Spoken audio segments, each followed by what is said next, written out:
வணக்கம். இப்போ அடுத்து நம்ம வந்து இந்த 3வது டே ஷீட்ட சால்வ் பண்ண போறோம். எக்கனாமிக்ஸ்ல 3வது டே ஷீட்.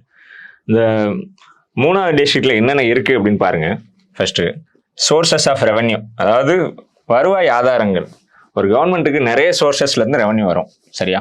அப்புறம் ரிசர்வ் பேங்க் ஆஃப் இந்தியா. இது ரெண்டுத்தை கவர் பண்றது இந்த 3rd டே ஷீட், சரியா? ஓகே, சோர்சஸ் ஆஃப் ரெவென்யூ எது இதுல இருந்தெல்லாம் வருவாய் வரலாம் அப்படின்னு பார்த்தீங்கன்னா, ஃபர்ஸ்ட் டாக்ஸேஷன் தான். வரி விதிப்புல இருந்து தான் ஒரு கவர்மெண்ட்டுக்கு பிரைமரியா இன்கம் வருது. ரெண்டாவது டாக்ஸ். அது என்ன வகையான டாக்ஸஸா வேணா இருக்கலாம். ஒன்று நேரடி வரியா இருக்கலாம், டைரக்டா இருக்கலாம், இல்லை இன்டைரக்ட் டாக்ஸஸா இருக்கலாம், மறைமுக வரியா இருக்கலாம், வேற கிராண்ட்ஸா இருக்கலாம். ஒரு ஸ்டேட் கவர்மெண்ட்டுக்கு 2 வகையான கிராண்ட்ஸை சென்ட்ரல் கவர்மெண்ட் வழங்குது. ஆர்டிகிள் 275 அப்படின்னா சட்டப்பூர்வ மானியம், பார்லிமெண்ட்னால வருஷம் இவ்வளவு கொடுத்துடணும் அப்படிங்கிறது. ரெண்டாவது டிஸ்கிரிஷனரி கிராண்ட், தன்விருப்ப மானியம் அப்படிங்கிறது. இது கவர்மெண்ட் என்ன பண்ணுவாங்க அப்படின்னா சில ஸ்டேட்ஸுக்கு அசிஸ்ட் பண்றதுக்கு, உதவி புரியறதுக்காக பண்ணுவாங்க. மூணாவது, அந்த கவர்மெண்ட்டுக்கு ஒருவேளை வருவாய் பற்றாக்குறை இருக்கிறப்போ அந்த பற்றாக்குறையை நீக்குவதற்காக கடன் வாங்கலாம், லோன்ஸ். அப்புறம் சில நாடுகள் கிஃப்ட்ஸ் அனௌன்ஸ் பண்ணலாம். வேற என்ன பண்ணலாம் அப்படின்னா ஃபீஸ். கவர்மெண்ட் சில சர்வீசஸை மக்களுக்கு வழங்குவதற்காக அந்த மக்கள் அவங்களுக்கு செலுத்தக்கூடிய கட்டணம், அதெல்லாம் ஃபீஸ். சில நேரங்களில் இந்த வகையில் வரலாம் ஃபைன்ஸ். ஃபைன்ஸ்னா என்ன தமிழ்ல? ஃபைன்ஸ்னா அபராதங்கள், சரியா? ஒருத்தர் ஃபைன்ஸ்னா எதுக்காக விதிக்கப்படுது? Fines are levied for violation of law, சரியா? கவர்மெண்ட் ஒரு லா உருவாக்கியிருக்காங்க, அதை மீறப்போ கவர்மெண்ட் என்ன பண்ணுவாங்க? பீனலைஸ் பண்ணுவாங்க. அவர் மேல வந்து தண்டனையா அதுக்கான ஒரு அமௌண்ட்டை ஃபிக்ஸ் பண்ணுவாங்க, அது ஃபைன்ஸ், சரியா? அதுக்கப்புறம் லாஸ்டா இருக்கிறது எஸ்டேட்ஸ் அண்ட் லேப்சஸ். ஒரு பெரிய செல்வந்தர் இருக்கலாம், சரியா? அவரோட சொத்துக்களுக்கெல்லாம் அடுத்த வாரிசு யாரு, அவரோட ஹேர் யாரு அப்படின்னு நியமிக்காம போயிட்டா அது ஒரு பாசிபிள் கிரவுண்ட். எதுக்காக? அவரோட சொத்துக்கள் எல்லாத்தையும் பொது உடைமையாக்கி கவர்மெண்டோட சொத்தை அறிவிக்கிறதுக்கு. இந்த வழிகள்ல இருந்தெல்லாம் ஒரு கவர்மெண்ட்டுக்கு வருவாய் வரலாம், சரியா? ஓகே, இப்போ நம்ம என்னென்ன கொஸ்டின்ஸ் இதுல முன்னாடி கேட்டிருக்காங்க ப்ரீவியஸ் இயர்ஸ்ல அப்படிங்கிறத பார்ப்போம். ஃபர்ஸ்ட் கொஸ்டினை பாருங்க. ஃபர்ஸ்ட் கொஸ்டின் என்ன இருக்குன்னு பாருங்க. எஸ்டிமேஷன் ஆஃப் நேஷனல் இன்கம், அதான் வந்து first question. Estimation of national income, இந்தியாவில் தேசிய வருவாய் யாரால் கணக்கிடப்படுகிறது அப்படிங்கிறது தான் கொஸ்டின், சரியா? இந்தியாவில் அந்த வேலையை பார்க்குறதா யாரு அப்படின்னு பார்த்தீங்கன்னா சென்ட்ரல் ஸ்டாட்டிஸ்டிக்கல் ஆர்கனைசேஷன், சரியா? சென்ட்ரல் ஸ்டாட்டிஸ்டிக்கல் ஆர்கனைசேஷன், சரியா? யூஸ்வலாக சிஎஸ்ஓ அப்படின்னு தான் கொடுப்பாங்க, சரியா? எக்ஸ்பேண்டட் ஃபார்ம் இது, சரியா? இப்போ இருக்கிற NDA government, national development alliance, இவங்க வந்ததுக்கப்புறம் 2019 என்ன பண்றாங்க? சென்ட்ரல் ஸ்டாட்டிஸ்டிக்கல் ஆர்கனைசேஷனை நேஷனல் ஸ்டாட்டிஸ்டிக்ஸ் ஆஃபீஸ் என்எஸ்ஓ அப்படி மாத்திட்டாங்க, சரியா? நாளைக்கே கொஸ்டின் என்ன பண்ணுவோம், சரி, என்எஸ்ஓல இருந்து சென்ட்ரல் ஸ்டாட்டிஸ்டிக்கல் ஆஃபீஸ் அப்படின்னு மாத்திட்டாங்க. நாளைக்கே என்எஸ்ஓ அப்படின்னு ஆப்ஷன்ல கொடுத்துருக்காங்க, தப்பா அப்படிங்கிறீங்கன்னா தப்பு கிடையாது, கரெக்ட் தான், சரியா? ஓகே, சென்ட்ரல் ஸ்டாட்டிஸ்டிக்கல் ஆர்கனைசேஷன் இது எந்த அமைச்சகத்துக்கு கீழே செயல்படுது அப்படின்னு பார்த்தீங்கன்னா ministry of statistics planning and implementation, MoSPI அப்படிங்கிற மினிஸ்ட்ரி கீழே செயல்படுது, சரியா? Okay, first question okay. Second question பாருங்க. விவாத் சே விஸ்வாஸ் ஸ்கீம் அப்படிங்கிற ஸ்கீம் எதனுடன் தொடர்புடையது அப்படிங்கிறது தான் கேட்குறாங்க. ஆக்சுவலா இந்த 2020 பார்த்தீங்கன்னா அந்த பேண்டமிக் கிரைசிஸ், கோவிட் இருந்தப்போ நிறைய MSMEs, micro small and medium என்டர்பிரைசஸ்னால டாக்ஸஸை ஒழுங்காக பே பண்ண முடியல, சரி? அதனால சிபிடிடி அப்படிங்கிற ஆர்கனைசேஷன் அவங்க தான் டாக்ஸ் சம்பந்தமான நிர்வாகத்தெல்லாம் பண்றாங்க. அவங்க என்ன பண்ணிட்டாங்க அப்படின்னா நிறைய ஃபைன்ஸை போட்டாங்க, சரியா? அப்போ இந்த மாதிரி பிரச்சனைகளை, சரியா, இன்கம் டாக்ஸ் கட்டுறதுக்கான பிரச்சனைகள், அப்புறம் டாக்ஸ் கட்டுறதுக்கான பிரச்சனைகளை சமாளிக்கிறதுக்காக கொண்டு வந்த ஸ்கீம் அதான் விவாத் சே விஸ்வாஸ் ஸ்கீம், சரியா? லாஸ்டா 2023 to 2024 பட்ஜெட் இருக்கு இல்லையா, அதுல வந்து இதோட ஃபர்ஸ்ட் ஃபேஸ் அனௌன்ஸ் பண்ணாங்க 1.0. 24 to 25 இப்போ நிர்மலா சீதாராமன் மினிஸ்டர் அவங்க அனௌன்ஸ் பண்ணதுல இதோட செகண்ட் ஃபேஸை ஸ்டார்ட் பண்ணியிருக்காங்க அப்படிங்கிறத பாருங்க, சரியா? ரொம்ப இம்பார்ட்டன்டான scheme, current affairs based scheme, சரியா? ஓகே, மூணாவது கொஸ்டின் என்னன்னு பாருங்க. இந்த production process which cost cannot be retrieved, அதாவது ஒரு ஃபைம் இருக்கு, ஒரு நிறுவனம் இருக்கு, அதோட உற்பத்தியில எதை திருப்பி பெற முடியாது அப்படின்னு கேட்டிருக்காங்க, சரியா? இந்த சங்க் காஸ்ட் அப்படின்னு இருக்கா. இந்த சங்க் காஸ்ட்னா என்ன அப்படின்னா ஒரு பிஸ்னஸ் ஆரம்பிக்கிறதுக்கு முன்னாடி அதோட அட்வர்டைஸ்மெண்ட் பர்பஸஸ்க்கோ இல்லை லைசன்சிங்க்கோ ஏதோ பண்ணியிருக்கிறோம்னா செலவு, அதெல்லாம் நம்ம என்ன பண்ண முடியாது அப்படின்னா அதை திருப்பி பெற முடியாது. ப்ராஃபிட் ஏர்ன் பண்ணலாம், ப்ராஃபிட் ஏர்ன் பண்ணா கூட அது எதோட செலவாக தான் இருக்கும் அப்படின்னா இன்வெஸ்ட்மெண்ட் செலவாக தான் இருக்கும், சரியா? இதனால இப்படி பண்ணதுனால நம்மளுக்கு எந்த வித ரிட்டர்ன்ஸும் கிடைக்க போறதில்ல. இந்த மாதிரி அதை திருப்பி எடுக்க முடியாத செலவு இருக்குல்ல, நம்ம பண்ணியிருக்கோம், இன்வெஸ்ட்மெண்ட் பண்ணியிருக்கோம், ஆனால் அதை திருப்பி எடுக்க முடியல, அந்த மாதிரி செலவுகளுக்கு பேர் தான் சங்க் காஸ்ட். அதை தான் கேட்டிருக்காங்க கொஸ்டின்ல. ஓகே, 4வது பாருங்க, கேஸ்கேடிங் எஃபெக்ட் அப்படின்னு இருக்கா. கேஸ்கேடிங் எஃபெக்ட்னா என்ன? கன்சிடர் ஒரு எக்ஸாம்பிள். சரியா, ஒரு டீ பிளான்ட் இருக்கு. சரியா, இந்த டீ பிளான்ட் அதை விவசாயி அறுவடை பண்றாரு, அதை பவுடரா மாத்துறாங்க. சரியா, ஏதோ ஒரு பிராண்டு டீ. சரியா, 3 ரோசஸ் ஏதோ ஒரு பிராண்டு டீ. அந்த பவுடரை மாத்தினதுக்கு அப்புறம் அதை என்ன பண்றாங்க அப்படின்னா ஒரு காஃபி கடையில கொண்டு போயிட்டு அதை கன்சியூமபிள் ப்ராடக்டா மாத்துறாங்க. சரியா, இது பிரைமரி செக்டர், இது செகண்டரி செக்டார், இது டெர்ஷரி செக்டார். சரியா, ஃபார்மர் என்ன பண்றாரு, நேரடியா இதை பண்றாரு. சரியா, இப்போ இது வந்து 1 கிலோவே 5 ரூபாய் இருக்கலாம், இது 500 ரூபாயா மாறலாம் பவுடர் 1 கிலோ. இதை ஒரு 5000 ரூபாய்க்கு அவர் வித்துருவார். சரியா, ஒவ்வொரு இடத்துலையும் என்ன ஆகும் அப்படின்னா டேக்ஸ் ஆட் ஆகிட்டே போகும். இது மேலே ஒரு டேக்ஸ் போடுவாங்க, சர்வீசஸ் டேக்ஸ், இது மேலே ஒன்று போடுவாங்க, அது உற்பத்தி வரி அப்படின்னு ஒன்று போடுவாங்க. அதனால இதோட ப்ரைஸோட ஃபைனல் விலை வந்து அதிகரிச்சிடும். இந்த விளைவு ஒரு டேக்ஸ், அதுக்கு மேலே டேக்ஸ், அதுக்கு மேலே டேக்ஸ், இப்படி நிறைய டேக்ஸ் விளைவு. அதுக்கு பேர் தான் கேஸ்கேடிங் எஃபெக்ட். இதை நீக்கிறதுக்காக வந்ததான் ஜிஎஸ்டி. ஜிஎஸ்டி பார்க்குறப்போ இதை கண்டிப்பாக நம்ம எக்ஸ்பிளைன் பண்ணலாம். கீழே கொஸ்டின் இருக்கு. அடுத்தது பாருங்க, 5வது கொஸ்டின், பர்சனல் இன்கம் மேல போடக்கூடிய டேக்ஸ், அது டைரக்ட் டேக்ஸ். அதாவது ஒருத்தர் இப்போ ரிவைஸ் பண்ணியிருக்காங்க, 3 லட்சத்துக்கு அதிகமாக சம்பாதிக்கிற எல்லாத்துக்கும் மேல 5% ஆஃப் டேக்ஸஸ் விழுகும். 5%. அவங்க சம்பாதிக்கிறதுல 5% கவர்மெண்ட்டுக்கு என்ன பண்ணணும், டேக்ஸா பே பண்ணணும். சரியா, இதை யார் அட்மினிஸ்டர் பண்றா அப்படின்னா central board of direct taxes, அவங்க தான் அட்மினிஸ்டர் பண்றாங்க. சரியா, எப்பவுமே ஒரு டேக்ஸ் டைரக்ட் டேக்ஸா அப்படிங்கிறத எப்படி டிட்டர்மைன் பண்றோம், யார் மேல அந்த டேக்ஸ் விழுகுதோ அந்த பேர்டனை அவரால் ஷிஃப்ட் பண்ண முடியாது. சரி, அந்த வரி சுமையை இன்னொருத்தர் மேல கடத்த முடியாது, அதான் டைரக்ட் டேக்ஸ். சரியா, அதே மாதிரி ஷிஃப்ட் ஒன்று. 2வது அவன் இன்சிடென்ட்ஸ் அண்ட் இம்பாக்ட் அப்படின்னு 2 வார்த்தை சொல்லுவாங்க, நிகழ்வு மற்றும் தாக்கம். இந்த 2 வார்த்தைகளும் இன்சிடென்ட்ஸ், இம்பாக்ட், இந்த 2ம் ஒரே ஆள் மேல இருந்தா அது ஒரு டைரக்ட் டேக்ஸ். சரியா, நான் தான் பணம் அதிகமாக சம்பாதிக்கிறேன், என் மேல டேக்ஸ் விழுது, நான் தான் திருப்பி கட்டணும். இது ஒரு கேஸ். 2வது, ஒரு கடைக்காரர் அவர் விற்பனை பண்ற பொருளுக்கு அந்த வரி சுமையை கன்சியூமர் மேல கடத்திடுவார். இது 2வது, அது இன்டைரக்ட் டேக்ஸஸ். நான் டைரக்டா கட்டுறேன், இது direct tax. Okay, personal income tax correct தான். அடுத்தது 6வது கொஸ்டின் பாருங்க, த டாக்ஸஸ் அண்ட் ப்ராப்பர்ட்டிஸ். இதைத்தான் என்ன சொல்லுவாங்க அப்படின்னா சொத்து வரி அப்படின்னு சொல்லுவாங்க. சரியா, சொத்து வரினா என்ன, வெல்த் டேக்ஸ் அப்படின்னு இங்கிலீஷ்ல இருக்கும். சரியா, இதை யாருக்கு வாங்குவா அப்படின்னா லோக்கல் கவர்மெண்ட்ஸ் தான். சரியா, ஒருவேளை கார்பரேஷனா இருந்தா கார்பரேஷன், முனிசிபல் கார்பரேஷன், இல்ல முனிசிபாலிட்டியா தான் இருக்கு அப்படின்னா முனிசிபாலிட்டி, டவுன் முனிசிபாலிட்டி வாங்குவாங்க. அதுவும் இல்லை அப்படின்னா வில்லேஜ் பஞ்சாயத்து வாங்குவாங்க. அவ்வளவுதான். இதுதான் 3 டயர் சிஸ்டம். சரியா, ஓகே. அடுத்த கொஸ்டின் பாருங்க. அடுத்த கொஸ்டின் என்ன இருக்கு அப்படின்னு பாருங்க. 6வது question, the taxes and properties collected by. Okay, 7வது கொஸ்டின் பாருங்க. The tax revenue from lotteries organised by union government or state government. அதாவது ஒரு டேக்ஸில் என்ன பண்ணுது அப்படின்னா நம்ம எப்படி வந்து பாலிட்டியில் பார்க்குறோமோ சென்டர், ஸ்டேட், கன்கரண்ட், அப்படி 100 சென்டர், 61 ஸ்டேட், 52 பொதுப்பட்டியல் கன்கரண்ட் லிஸ்ட் அப்படி பார்க்குறோமோ அதே மாதிரி தான் இங்கேயும் சென்டர், ஸ்டேட், கன்கரண்ட் அப்படின்னு ஒரு பிரிவு இருக்கு. சரியா, சென்டர் வந்து 13 சப்ஜெக்ட்ஸ் மேலே 13 துறைகள் மேலே டேக்ஸ் போட முடியும். ஸ்டேட்டுக்கு 18 துறைகள் மேலே டேக்ஸ் போட முடியும். கன்கரண்ட் 2 பேரும் சேர்த்து 3 துறைகள் மேலே போட முடியும். சரி, அப்படி பிரிச்சு வச்சிருக்கோம். சரியா, இப்போ இந்த லாட்டரிஸ் அப்படின்னு இருக்கா, இந்த லாட்டரிஸ் மேல யார் தான் போட முடியும் அப்படின்னா சென்ட்ரல் கவர்மெண்ட் மட்டும் தான் போட முடியும். சரியா, ஓகே, இதை தெரிஞ்சுக்கோங்க. 8வது கொஸ்டின் பாருங்க, இன் இந்தியன் டாக்ஸஸ். இந்தியாவில் டாக்ஸஸ் எத்தனை வகைகள்ல இருக்கு அப்படின்னா 2 வகை. ஒன்று டைரக்ட் டாக்ஸஸ், நேரடி வரி, இன்னொன்று இன்டைரக்ட் டாக்ஸஸ். எப்படி டிட்டர்மைன் பண்றேன், டாக்ஸோட பேர்டன், வரி சுமை, அது ஷிஃப்ட் பண்ண முடியுமா முடியாதா? ஷிஃப்ட் பண்ண முடிஞ்சா அது இன்டைரக்ட் டாக்ஸஸ். ஷிஃப்ட் பண்ண முடியல அப்படின்னா அது வரி சுமை என் மேல விழுகுது, நானே கட்டணும் அப்படின்னா அது டைரக்ட் டாக்ஸஸ். அப்புறம் நிகழ்வு, இன்சிடென்ட்ஸ், அப்புறம் இம்பாக்ட், தாக்கம். இது 2ம் ஒரே ஆள் மேல இருந்தா அவரே கட்டணும் அப்படின்னா அது டைரக்ட் டாக்ஸஸ், இல்லைன்னா இன்டைரக்ட் டாக்ஸஸ். தாக்கம் ஒரே ஆள் மேல இருந்தா இது இன்டைரக்ட் டாக்ஸஸ். அவ்வளவுதான். சரியா, ஓகே. அடுத்தது 9வது கொஸ்டின் பாருங்க, paying income tax. Income tax செலுத்துவது என்ன மாதிரியான பண்பு அப்படின்னு பார்த்தீங்கன்னா ரேஷனல் லீகல் அத்தாரிட்டி அப்படின்னு சொல்லுவாங்க. இந்த மாதிரி கொஸ்டின்ஸ் எல்லாம் வந்து புக்கில் டைரக்டாக இருக்காது. சரியா, அப்போ நம்ம என்ன பண்ணணும், நம்மளோட அந்த காமன் சென்ஸை யூஸ் பண்ணி டெரைவ் பண்ணக்கூடிய ஆன்சர். சரியா, இது இன்ஃபரன்ஸ் பேஸ்டு கொஸ்டின். 4 ஆப்ஷனை வாசிக்கிறோம், அது எது ரெலவெண்ட்டாக இருக்கோ அதை நம்ம சூஸ் பண்ணிட்டு போயிட்டே இருக்கோம்.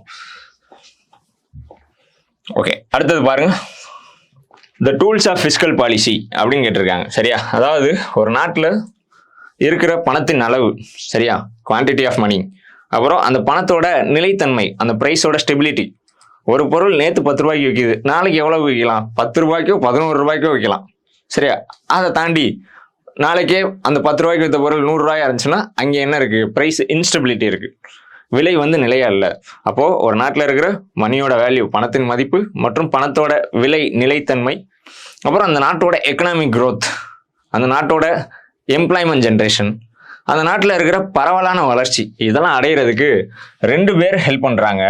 யார் யாரு அப்படின்னு பார்த்தீங்கன்னா, ஒன்று கவர்மெண்ட், இன்னொன்று ஆர்பிஐ. ஆர்பிஐ பண்ணக்கூடிய அந்த நான் ஏற்கனவே சொன்ன கோல்ஸ், ஏற்கனவே நான் சொன்ன அந்த நோக்கங்களை அடைவதற்கு ஆர்பிஐ பண்ணக்கூடியதுக்கு பேரு பணவியல் கொள்கை, மானிட்டரி பாலிசி.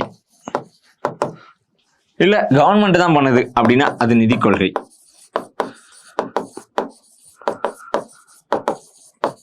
சரியா, கவர்மெண்ட் என்ன பண்ணலாம்? பட்ஜெட், அதாவது டாக்ஸேஷன் வரி விதிப்பு, 2வது எக்ஸ்பெண்டிச்சர் செலவு, 3வது டெப்ட் கடன். சரியா, வரி விதிப்பு, செலவு, கடன், இந்த 3த்தையும் யூஸ் பண்ணி அவங்க நிதி கொள்கையை ஃப்ரேம் பண்றாங்க. சரியா, ஆர்பிஐ வந்து நிறைய மெத்தட்ஸ் இருக்கு, அதை நம்ம அடுத்தடுத்த கொஸ்டின்ல டிஸ்கஸ் பண்ணலாம். இப்போ கொஸ்டினோட டிமாண்ட் என்ன அப்படின்னா, வாட் ஆர் த டூல்ஸ், நிதி கொள்கையின் கருவிகள் என்ன அப்படின்னு தான் கேள்வி. இது 2 தான். ஆக்சுவலா பாத்தீங்கன்னா பட்ஜெட் அப்படின்னு இதை சேர்த்தே சொல்லிடலாம். ஏன்னா பட்ஜெட் அப்படிங்கிறது என்ன, ஆர்டிகல் 112 படி பட்ஜெட் அப்படிங்கிறது டாக்ஸேஷன் வரி விதிப்பு மற்றும் எக்ஸ்பெண்டிச்சர், இது 2த்தையும் சேர்த்ததான் பட்ஜெட். சரியா, இது நம்ம முன்னாடி படிச்சிருப்போம். சரியா, அதனால எந்த பிரச்சனையும் இல்லை. ஓகே, அடுத்தது பாருங்க, அடுத்த கொஸ்டின் பாருங்க. 11வது question, ever increasing state activities is the law of. இது ஒரு ப்ரீவியஸ் இயர் கொஸ்டின். சரியா, இந்த மாதிரி இதெல்லாம் நம்ம என்ன பண்ண முடியாது, கெஸ் பண்ண முடியாது. அப்போ இந்த மாதிரி கொஸ்டின்ஸை நம்ம துரத்திக்கிட்டேலாம் இருக்க தேவையில்ல. சரியா, அந்த ஃப்ளோ வந்தா வருது, இல்லைன்னா போகுது அப்படின்ட்டு ரிலேட்டடான ஏதாவது இருக்கா அப்படின்னு நம்ம எலிமினேட் பண்ணி போட வேண்டியதான். அரசின் செலவுகள் அதிகரித்து கொண்டிருக்கிறது அப்படிங்கிற லாவை ப்ரொவைட் பண்ணது அடால்ஃப் வேக்னர். சரியா, 12th கொஸ்டினை பாருங்க, அரசால் வசூல் செய்யப்படும் வரிப்பணம் எந்த நிதியில் சேரும் அப்படிங்கிறது. இது கொஞ்சம் இம்பார்ட்டன்ட் குரூஷியலான ஏரியா தான். பாருங்களேன் என்ன கேட்குறாங்க அப்படின்னு. நம்ம நாட்டோட மொத்த நிதி, மொத்த பணத்தையும் எப்படி பிரிக்கலாம் அப்படின்னா 3 வகையா பிரிக்கலாம். 3 அக்கௌண்ட்ஸ் இருக்கு. ஒன்று கன்சாலிடேட்டட் ஃபண்ட் ஆஃப் இந்தியா, இந்திய தொகுப்பு நிதி. 2வது பப்ளிக் அக்கௌண்ட் ஆஃப் இந்தியா, இந்திய பொது நிதி. 3வது கண்டிஞ்சன்சி ஃபண்ட் ஆஃப் இந்தியா, இந்திய அவசர கால நிதி. இப்படி எழுதலாம். சரியா, இதுக்கு என்ன ஆர்டிகிள் 266 கிளாஸ் 1. இதுக்கு பப்ளிக் அக்கௌண்ட்டுக்கு என்ன article 266 clause 2. CFI contingency fund of இந்தியாவுக்கு என்ன ஆர்டிகிள் 267. சரியா, நாட்டோட லோன்ஸ், கிராண்ட்ஸ், நாட்டுக்கு வரக்கூடிய எல்லா வருமானமும் இதுல இருக்கும். நாட்டில் இருக்கிற மக்கள் உடனடி தேவைக்காக சேவிங்ஸ் அக்கௌண்ட்ல சேவ் பண்ணியிருப்பாங்க, இல்லை போஸ்ட் ஆஃபீஸில் சேவ் பண்ணியிருப்பாங்க. இந்த மாதிரி நாட்டோட மக்கள் எப்போ வேணா டிமாண்ட் பண்ணும்போது எடுக்கணும், அதுக்கு பேர் தான் டிமாண்ட் டெபாசிட், தேவை வைப்பு அப்படின்னு சொல்லுவாங்க. டிமாண்ட் பண்ணும்போது கிடைக்கக்கூடிய எல்லா அமௌண்ட்டும் பப்ளிக் அக்கௌண்ட் ஆஃப் இந்தியா. அவசர கால நிதினா என்ன, நம்ம முன்னாடி ஸ்கூல்ஸ் போகிறப்போ ஜாமெட்ரி பாக்ஸில் எக்ஸ்ட்ரா ஒரு அமௌண்ட் வச்சுருப்போம், பஸ் பாஸ் இருந்தால் கூட. ஏன் அந்த அமௌண்ட்டு, ஒருவேளை நம்ம அந்த டவுன் பஸ் விட்டோம்னா அந்த திருப்பி போகிறதுக்கு அந்த ஜாமெட்ரி பாக்ஸில் இருக்கிற அமௌண்ட் எடுத்துகிட்டு போவோம், தமிழ் மீடியமாக இருந்தால். சரியா, அந்த மாதிரி ஒரு இதுதான். கொரோனா வரும்னு நம்ம என்ன பண்ணல, மார்ச் வரைக்கும், பிப்ரவரி வரைக்கும் எதிர்பார்க்கல. 2020 ஹெல்த் மினிஸ்ட்ரிக்கு அவ்வளோ அமௌண்ட் அலோகேட் பண்ணலை. சரியா, அப்போ அந்த செலவை சமாளிக்கிறதுக்கு நம்ம என்ன பண்ணோம், கன்சாலிடேட்டட் ஃபண்ட் ஆஃப் இந்தியாவில் இருக்கிற அமௌண்ட் எடுத்து செலவழிச்சோம். சரியா, ஓகே, இதான் அந்த 3 ஃபண்ட்ஸ். கேட்குற கொஸ்டின் பாருங்க, என்ன கொஸ்டின் கேட்டிருக்காங்கன்னு ஈஸியாக நம்மளால சால்வ் பண்ண முடியும். கவர்மெண்ட் டாக்ஸஸ் எங்கே கிரெடிட் ஆகுது, கன்சாலிடேட்டட் ஃபண்ட் ஆஃப் இந்தியா. சரியா, ஓகே, அடுத்தது பாருங்க, டாக்டர் ராஜா செல்லையா கமிட்டி அப்படிங்கிறது ரொம்ப முக்கியமான கமிட்டி. 2-3 தடவை கேட்டிருக்கிறாங்க நான் பார்த்த வரைக்கும். சரியா, அப்படின்னா என்ன, ராஜா செல்லையா கமிட்டி ரிஃபார்ம்ஸ் 1991, 1991. சரியா, இவரை என்ன சொல்லுவாங்க அப்படின்னா ஃபாதர் ஆஃப் டாக்ஸ் ரிஃபார்ம்ஸ், வரி சீர்திருத்தங்களின் தந்தை அப்படின்னு இவரை சொல்லுவாங்க. ஏன் அப்படின்னா வரி விதிக்கிற அந்த முறைகள்ல நிறைய சீர்திருத்தங்களை இன்ட்ரோடியூஸ் பண்ணாரு, அதனாலதான் அவருக்கு இந்த பட்டம் ஃபாதர் ஆஃப் டாக்ஸ் ரிஃபார்ம்ஸ் அப்படின்னு. சரியா, டாக்ஸ் ரிஃபார்ம்ஸ் கமிட்டி வருஷம் 1991 அமைச்சது. அவங்க ரிப்போர்ட் சப்மிட் பண்ணது 1992. சரியா, செட்டப் இன் 1992. ஓகே, அடுத்தது பாருங்க, எக்ஸ்பெண்டிச்சர் டாக்ஸ் 14. சரியா, சிம்பிளா சொல்றேன், 2 டிஃபரன்சஸ் வச்சு நம்மளால வேறுபடுத்த முடியும். சரியா, செலவு வரி எக்ஸ்பெண்டிச்சர் டாக்ஸ் வெர்சஸ் வருமான வரி, இப்படி வச்சுக்கலாம், இன்கம் டாக்ஸ். ரெண்டத்தை வேறுபடுத்தி பார்த்தா நம்மளால இதை ஈஸியாக புரிஞ்சுக்க முடியும். சரியா, செலவு வரினா என்ன? நான் பண்ணக்கூடிய செலவுகளை பொறுத்து. சரியா, என்கிட்ட 1,00,000 ரூபாய் இன்கமா வருது, நான் அதுல 80,000 என்ன பண்ணிடுறேன், என்னோட மந்த்லி எக்ஸ்பென்சஸ்க்கு நான் செலவழிச்சிடுறேன். சரியா, இது ஒரு டைம். எனக்கு என்னோட வேலை பார்க்குற இடத்துல எனக்கு 1,00,000 ரூபாய் சம்பளமா கொடுக்குறாங்க. இப்போ வரி இந்த 80,000 மேல விழுந்தா அதுக்கு பேர் என்ன அப்படின்னா செலவு வரி, எக்ஸ்பெண்டிச்சர் டேக்ஸ். வருமான வரினா என்ன? நான் சம்பாதிக்கக்கூடிய எனக்கு வரக்கூடிய 1,00,000 மேல போடக்கூடிய வரி. சரியா, இது என்னது அப்படின்னா இன்கம் டேக்ஸ். ஓகே, இந்த எக்ஸ்பெண்டிச்சர் டேக்ஸ் அரசோட நிதி பற்றாக்குறையை நீக்குவதற்காக செலவு வரி போடணும் அப்படின்னு முதல்ல இன்ட்ரடியூஸ் பண்ணது டிடி கிருஷ்ணமாச்சாரி. சரியா, ஓகே, இவரை கான்ஸ்டியூண்ட் அசம்பிளி அரசியலமைப்பு நிர்ணய சபையில கண்டிப்பா நம்ம பார்த்திருப்போம். சரியா, 7 நபர்கள்ல ஒருத்தர் கான்ஸ்டியூண்ட் அசம்பிளில டிராஃப்டிங் கமிட்டியில. ஓகே, அடுத்த கொஸ்டின் பாருங்க. அடுத்த கொஸ்டின் என்ன கேட்டிருக்காங்கன்னு பாருங்க. ரிசர்வ் பேங்க் பத்தின கொஸ்டின். சரியா, ரிசர்வ் பேங்க்ஸ் பத்தின பேசிக்கான டீடைல்ஸ்லாம் தெரியணும் நம்மளுக்கு. சரியா, ரிசர்வ் பேங்க் அப்படிங்கிறதுக்கான கமிட்டி 1926 போட்டாங்க. சரியா, ரிசர்வ் பேங்க் கமிட்டி யாரோட தலைமையில? ஹில்டன் யங் அப்படிங்கிற ஒருத்தரோட தலைமையில 1926. 1934 அவரோட சஜஷன்ல ஆக்ட் வந்துச்சு. சரியா, 1 ஏப்ரல் 1935. இப்போ என்னாச்சு அப்படின்னா அதை இம்ப்ளிமெண்ட் பண்ணிட்டாங்க, ஆர்பிஐ செயல்பாட்டுக்கு வந்துருச்சு. 1937 என்னாச்சு? 1937 ஆரம்பிச்ச இடம் பெங்கால், கல்கட்டால. அதை எங்க மாத்திட்டாங்க அப்படின்னா பாம்பேக்கு மாத்திட்டாங்க. இப்போ இதோட ஹெட் குவார்ட்டர்ஸ், தலைமையிடம் பாம்பேல இருக்கு. சரியா, யாரு சென்ட்ரல் போர்ட் ஆஃப் டைரக்டர்ஸ், ஆர்பிஐயோட மத்திய இயக்குநர்கள் குழுவின் தலைவர் யாரு அப்படின்றதான் கேள்வி. எப்பவுமே ஆர்பிஐயோட கவர்னர் தான். சரியா, காம்போசிஷன் பாருங்க, ஒரு கவர்னர் இருப்பாரு, பிளஸ் 2 டெபுட்டி கவர்னர், துணை ஆளுநர்கள் இருப்பாங்க, பிளஸ் 2 ஃபினான்ஸ் மினிஸ்ட்ரி, நிதி அமைச்சகத்துல இருக்கிற 2 உறுப்பினர்கள் இருப்பாங்க, plus 10 government, central government nominate பண்ண ஒரு 10 டைரக்டர்ஸ் இருப்பாங்க. இவங்கெல்லாம் சேர்ந்ததுதான் என்ன அப்படின்னா central board of directors, RBI அப்படிங்கிறதுக்கான அந்த காம்போசிஷன். எவ்வளவு பேர் இருக்காங்க? 15 பேர் இருப்பாங்க. சரியா, ஓகே. அடுத்தது பாருங்க, கிரெடிட் ஆத்தரைசேஷன் ஸ்கீம் அப்படிங்கிறது. சரியா, கிரெடிட் ஆத்தரைசேஷன் ஸ்கீம், கடன் அங்கீகார திட்டம் அப்படின்னு இருக்கா. இது இன்ட்ரடியூஸ் பண்ணது 1965. சரியா, ஆர்பிஐ தான் இன்ட்ரடியூஸ் பண்றாங்க. இதை 2000s 2000 என்ன பண்ணிட்டாங்க அப்படின்னா இதோட பேரை மாத்திட்டாங்க. 2009 சொல்லலாம். எப்படி? கிரெடிட் அக்கவுண்ட் மேனேஜ்மெண்ட் அப்படி மாத்திட்டாங்க பேரை. இதோட தற்போதைய பெயர் கிரெடிட் அக்கவுண்ட் மேனேஜ்மெண்ட், CAM, இது CAS. சரியா, ஓகே. இதோட வேலை என்ன? எதுக்காக இந்த திட்டத்தை அறிமுகப்படுத்துறாங்க? ஒவ்வொரு பிசினஸ், ஒவ்வொரு தொழில்களும் அவங்களோட பினான்சியல் பர்ஃபார்மன்ஸ், நிதி செயல்பாடுகள் எப்படி இருக்கு அப்படிங்கிறத ஆய்வு பண்றதுக்காக தான் இந்த குழு, சரி, இந்த ஸ்கீம். சரியா, இன்ட்ரடியூஸ் பண்ணது ஆர்பிஐ தான். சரியா, ஒரு பிசினஸ் அதோட பினான்சியல் பர்ஃபார்மன்ஸ் எப்படி இருக்கு அப்படிங்கிறத ஆய்வு பண்ணணும்ல, ஏன்னா அப்பதான் அதோட ப்ராக்ரஸ் தெரியும். சரியா, ஓகே, அதனால வந்தது. ஓகே, பேப்பர் கரன்சி சிஸ்டம் யார் மேனேஜ் பண்றா அப்படின்னா ஆர்பிஐ. சரியா, ஓகே. ரெண்டு இருக்கு. எப்படி அப்படின்னா கரன்சி நோட்ஸை பிரிண்ட் பண்றது யாரு அப்படின்னா ஆர்பிஐ. சரியா, காயின்ஸை பிரிண்ட் பண்றது யாரு அப்படின்னு பாத்தீங்கன்னா பினான்ஸ் மினிஸ்ட்ரி. சரியா, ஆர்பிஐயோட கவர்னர் சைன் போடுவாரு, இதுல செக்ரட்டரி சைன் பண்ணுவாங்க. சரியா, ஓகே. அடுத்தது பாருங்க, land development banks. Land development banks எது கீழே இயங்குது? ஆர்பிஐ கீழே இயங்குது. இவங்களோட வேலை என்ன? விவசாயிகளுக்கு தேவையான லாங் டேர்ம் லோன்ஸ், நீண்ட கால கடன்களை வழங்குறது தான் இவங்களோட வேலை. சரியா, எப்படி நான் சொல்றேன் ஷார்ட் டேர்ம் லோனா இல்ல லாங் டேர்ம் லோனா அப்படின்னு? ஒரு ஷார்ட் டேர்ம் லோனா இருக்கு, குறுகிய கால கடனா இருக்கு. அப்போ அது எவ்வளவு நாள் இருக்கும்? 91 நாளோ இல்ல 182 நாட்களோ இல்ல 364 நாட்களோ, இந்த மாதிரி இருந்தா அது short term loans. Long term loans என்ன? 1 year அண்ட் எபோ, இதுக்கு மேல இருந்தா அது லாங் டேர்ம் லோன்ஸ். அவ்வளவுதான், இதுதான் டிஃபரன்ஸ். சரியா, அப்போ உங்களோட வேலை லாங் டேர்ம் லோன்ஸை ஃபார்மர்ஸுக்கு வழங்குவது. ஓகே, அடுத்த கொஸ்டினை பாருங்க. Reserve bank of India nationalise பண்ணது எப்போ அப்படின்னு? ரிசர்வ் பேங்க் ஆஃப் இந்தியா இங்க பார்த்தோம் 1926 ஹில்டன் யங் கமிட்டி, 1934 அதோட ஆக்ட், 1935 ஏப்ரல் 1 அதை என்ன பண்ணிட்டாங்க அப்படின்னா செயல்பாட்டுக்கு வந்துருச்சு. சரியா, 1937 ஹெட் குவார்ட்டர்ஸ் ஷிஃப்ட், 19 Jan 1 1949 அது தேசியமயமாக்கப்பட்டுருச்சு. அப்படின்னா இனிமே கவர்மெண்ட் டேக் ஓவர் பண்ணிக்குவாங்க. முன்னாடி ஆரம்பிக்கிறப்போ என்ன பண்ணாங்க? பிரைவேட் ஷேர் ஹோல்டர்ஸ் நிறைய பேர் இருந்தாங்க, தனியார் பங்குதாரர்கள் இருந்தாங்க. இப்போ அவங்களோட பங்குகளையும் கவர்மெண்ட்டே சேர்த்து தனக்குள்ள வச்சுக்கிச்சு.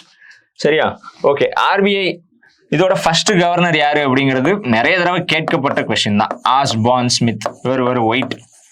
சரியா? ஓகே, ஃபர்ஸ்ட் இந்தியன் கவர்னர் யாரு? இதுவும் நிறைய தடவை கேட்டிருக்காங்க. சி.டி. தேஷ்முக் அப்படிங்கிறவர். சரியா? இன்னொரு ஒரு கொஸ்டின், ஒரே PM, one and only PM இது வரைக்கும் எந்த பிஎம் ஆர்பிஐயோட கவர்னராகவும் இருந்திருக்காரு அப்படின்னு கேட்பாங்க. மன்மோகன் சிங். சரியா? அவரோட நிதி ஸ்கில்ஸ்னால, ஃபினான்ஷியல் ஸ்கில்ஸ், அவருக்கு இருக்கிற எக்ஸ்பர்டைஸ் அதை கருதி என்ன பண்ணிட்டாங்க, அவருக்கு ஆர்பிஐ கவர்னர் போஸ்ட் கொடுத்தாங்க. ஓகே, அடுத்தது பாருங்க, NABARD has been setup. NABARD என்ன அப்படின்னா, ஆர்பிஐ கீழே நிறைய துணை வங்கிகள் இருக்கு. இந்த துணை வங்கிகள்ல ஒண்ணுதான் என்ன அப்படின்னா நபார்டு. சரியா? ஸ்லைட்ல கொடுத்துருக்கிற மாதிரி 1979 இதுக்கான கமிட்டி போட்டாங்க, சிவராமன் கமிட்டி. 1982 அது இம்ப்ளிமெண்ட் ஆயிடுச்சு. உங்களோட வேலை என்ன? ஃபார்மர்ஸுக்கும் ரூரல் டெவலப்மெண்ட்டுக்கும், ஊரக வளர்ச்சி மற்றும் விவசாயிகளுக்கு தேவையான கடன் உதவிகளை வழங்குறது. சரியா? ஆர்பிஐ பிளஸ் நபார்டு இவங்க 2 பேரும் சேர்ந்து ஒரு திட்டத்தை அறிமுகப்படுத்தினாங்க. இது ஸ்கூல் புக்ல இருக்கு, கேட்டிருக்காங்க. 1998 என்ன அப்படின்னா Kisan credit card scheme, Kisan கடன் அட்டை திட்டம், விவசாயிகளுக்கு தேவையான குறுகிய கடன்களை வழங்குறது. அவ்வளவுதான். அடுத்தது பாருங்க, the reserve bank of India on which date issued new rupees 200 denomination. இது அப்போதைய கரண்ட் அஃபேர்ஸ். 200 ரூபாய் நோட்டுகளை எப்போலேருந்து அமல்படுத்துறாங்கன்றதான் கேள்வி. 25th August 2017. கீழே இருக்கிறத பாருங்க, இது கரண்ட் அஃபேர்ஸ் இப்போ. சரியா? ஏன் Kalaignar M Karunanidhi, honourable the then chief minister of Tamil Nadu, சரியா, former chief minister of Tamil Nadu, இவரோட 100வது ஆண்டு பிறந்த நாளை ஒட்டி என்ன பண்ணாங்க அப்படின்னா, ஸ்டேட் கவர்மெண்ட் இப்போ இருக்கிற அவரோட அரசு சென்ட்ரல் கவர்மெண்ட்டுக்கு ரெக்வெஸ்ட் பண்ணாங்க, இந்த மாதிரி நாணயம் வெளியிடணும் அப்படின்னு. இதெல்லாம் டோக்கன் கரன்சிஸ் தான், எல்லாரோட கைக்கும் புழக்கத்துக்குலாம் விட மாட்டாங்க. சரியா? லிமிட்டட் எடிஷனா வச்சு அதை ஒரு மெமரியா வச்சுக்குவாங்க, அவ்வளவுதான். சரியா? ஓகே, இது எப்போலேருந்து வந்துச்சு அப்படிங்கிறத பாருங்க. ஆகஸ்ட் 18 ஆகஸ்ட் 2024 இந்த டேட்ல இருந்து இதை என்ன பண்ணிட்டாங்க அப்படின்னா கொண்டு வந்துட்டாங்க. 8வது கொஸ்டின் கொஞ்சம் எல்லாத்துக்கும் தெரியிற கொஸ்டின் தான். சரியா? என்ன கேட்குறாங்க, ஆர்பிஐயோட ஃபங்க்ஷன்ஸை கேட்குறாங்க. சரியா? ஆர்பிஐயோட ஃபங்க்ஷன்ஸ் என்ன? ஆர்பிஐக்கு நிறைய ஃபங்க்ஷன்ஸ் இருக்கு. அரசுக்கு கடன் வழங்குறப்போ அரசுக்கு வங்கியா செயல்படுறது, பேங்க்குக்கும் பேங்கா விளங்குறது. லெண்டர் ஆஃப் லாஸ்ட் ரிசார்ட் இருக்கா? லெண்டர் ஆஃப் லாஸ்ட் ரிசார்ட் இல்ல. லெண்டர் ஆஃப் லாஸ்ட் ரிசார்ட்னா என்ன? இறுதி நிலை கடன் ஈவோன் அப்படின்னு சொல்லுவாங்க. ஒருவேளை பேங்க் ஃபெயில் ஆக போகுது அப்படின்னா அந்த பேங்கை சேவ் பண்றதுக்காக ஆர்பிஐ உடனடியாக கடன் வழங்குவாங்க. சரியா? இந்த மாதிரி நிறைய பணிகளை செய்வாங்க. அதுல ஒண்ணுதான் என்ன அப்படின்னா நோட்டை இஷ்யூ பண்றது. சரியா? நோட்டை இஷ்யூ பண்றது. Banker to central and state government யார் அப்படின்னா ஆர்பிஐ. சரி, அவங்க கிட்ட இருக்கிற உபரி நிதி சர்ப்ளஸ் ஃபண்ட்ஸை கவர்மெண்ட்ஸ் கேட்குறப்போ கொடுத்துருவாங்க. அடுத்தது பாருங்க, சிஸ்டம் ஆஃப் நோட்ஸ் இஷ்யூ. அந்த பணத்தை அச்சிட்டு வழங்குறது யாரு அப்படின்னா பிரிண்ட் பண்ணி கொடுக்கறது ஆர்பிஐ தான். சரியா? நம்ம சின்ன வயசுல நினைச்சிருக்கலாம் இந்தியாவுக்கு நிறைய கடன் இருக்கு, அப்போ நிறைய அமௌண்ட்டை பிரிண்ட் பண்ணி கொடுத்துடலாமே, இந்தியா கடன்லாம் அடைச்சிடலாமே அப்படின்னு நினைப்போம். ஆனா அப்படி பண்றதுனால எந்த பிரயோஜனமும் கிடையாது. அப்போ என்னதான் பண்ணணும் அப்படின்னு பாத்தீங்கன்னா அதுக்கு தான் இருக்கு மினிமம் ரிசர்வ் சிஸ்டம், குறைந்தபட்ச இருப்பு விகிதம் அப்படின்னு ஒண்ணு இருக்கு. அதாவது ஆர்பிஐ அடிஷ்னலா கேஷ் பிரிண்ட் பண்ணணும்னா என்ன பண்ணணும், 200 கோடி மதிப்புள்ள அமௌண்ட்டை அவங்க வச்சிருக்கணும். சரியா? 200 கோடி எப்படி இருக்கணும், 115 crores, அப்புறம் 85 crores, இப்படி பிரிச்சுக்கலாம். 115 crores எப்படி இருக்கணும், கோல்ட்ல இருக்கணும், தங்கம்ல இருக்கணும். 85 crores எப்படி இருக்கணும், யூஎஸ் டாலர்ஸ்ல இருக்கணும். இப்படி இருந்தா மட்டும்தான் ஆர்பிஐ என்ன பண்ண முடியும், எக்ஸ்ட்ரா அமௌண்ட்டை பிரிண்ட் பண்ண முடியும். ஓகே, அடுத்தது பாருங்க, apex bank of rural credits யார் அப்படின்னா நபார்டு தான். கிராமப்புற கடனுக்கான உச்சபட்ச வங்கி அவங்க தான். சரியா? அவங்க தான் என்ன பண்றாங்க, ஆர்ஆர்பி ரீஜனல் ரூரல் பேங்க்ஸுக்கு கடன் வழங்குவாங்க. முத்ரா ஃபைனான்ஸ், இந்த மாதிரி நிறைய ரூரல் கிரெடிட் ப்ரொவைட் பண்றது நபார்டோட ஃபண்ட்ல இருந்து தான். சரியா? யார் micro finance self help group இது ஆரம்பிச்சா அப்படின்னா நபார்ட் 1982. அவங்க தான் இந்த மகளிர் குழுக்கள்லாம் இருக்குல்ல, இந்த சிறு சேமிப்பு குழுக்கள், அவங்களுக்கான சுய உதவி குழுக்களுக்கான தேவையான கடன் வழங்குவது நபார்டு தான். சரியா? இது இலாபட் போன வருஷம் இறந்து போயிட்டாங்க இந்த அம்மா. சரியா? இவங்க தான் இந்தியாவோட ஃபர்ஸ்ட் செல்ஃப் ஹெல்ப் குரூப்பை ஆரம்பிச்சாங்க. சரியா? தமிழ்நாட்டில் என்ன பண்ணிட்டாங்க, 1990s இருக்கும். சரியா? 1991 நம்ம 2 வருஷத்துக்கு முன்னாடி என்ன பண்ணிட்டோம், மகளிர் திட்டம் அப்படின்னு ஒன்னா தருமபுரியில ஆரம்பிச்சிட்டோம், கலைஞர் அவரோட பீரியட்ல. சரியா? இப்படிதான் எவாலுவேஷன் ஆச்சு செல்ஃப் ஹெல்ப் குரூப்ஸுக்கு. ஓகே, அதுக்கப்புறம் பாருங்க, rural infrastructure development fund NABARD கீழே தான். சரியா? லெண்டர் ஆஃப் லாஸ்ட் ரிசார்ட் யாரு, ஃபங்க்ஷன்ஸ் ஆஃப் ஆர்பிஐல ஒன்று, அது ஆர்பிஐ தான். Self help group linked programme அப்படிங்கிறது 1992 எஸ்ஹெச்ஜி ஸ்கீம் 1992. சரியா, இது எஸ்ஹெச்ஜி ஸ்கீம் ஆரம்பிச்சது 1992ல. சரியா, இது நம்ம பார்த்துருவோம்.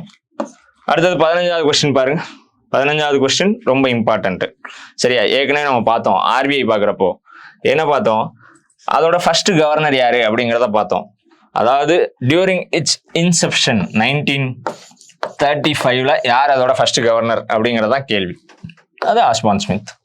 சரியா, 25வது கவர்னர் ஆர்பிஐயோட சக்திகாந்த தாஸ் தான். அவரோட டென்யூர் முடிஞ்சு மறுபடியும் 3 வருஷம் எக்ஸ்டெண்ட் பண்ணியிருக்காங்க சென்ட்ரல் கவர்மெண்ட்.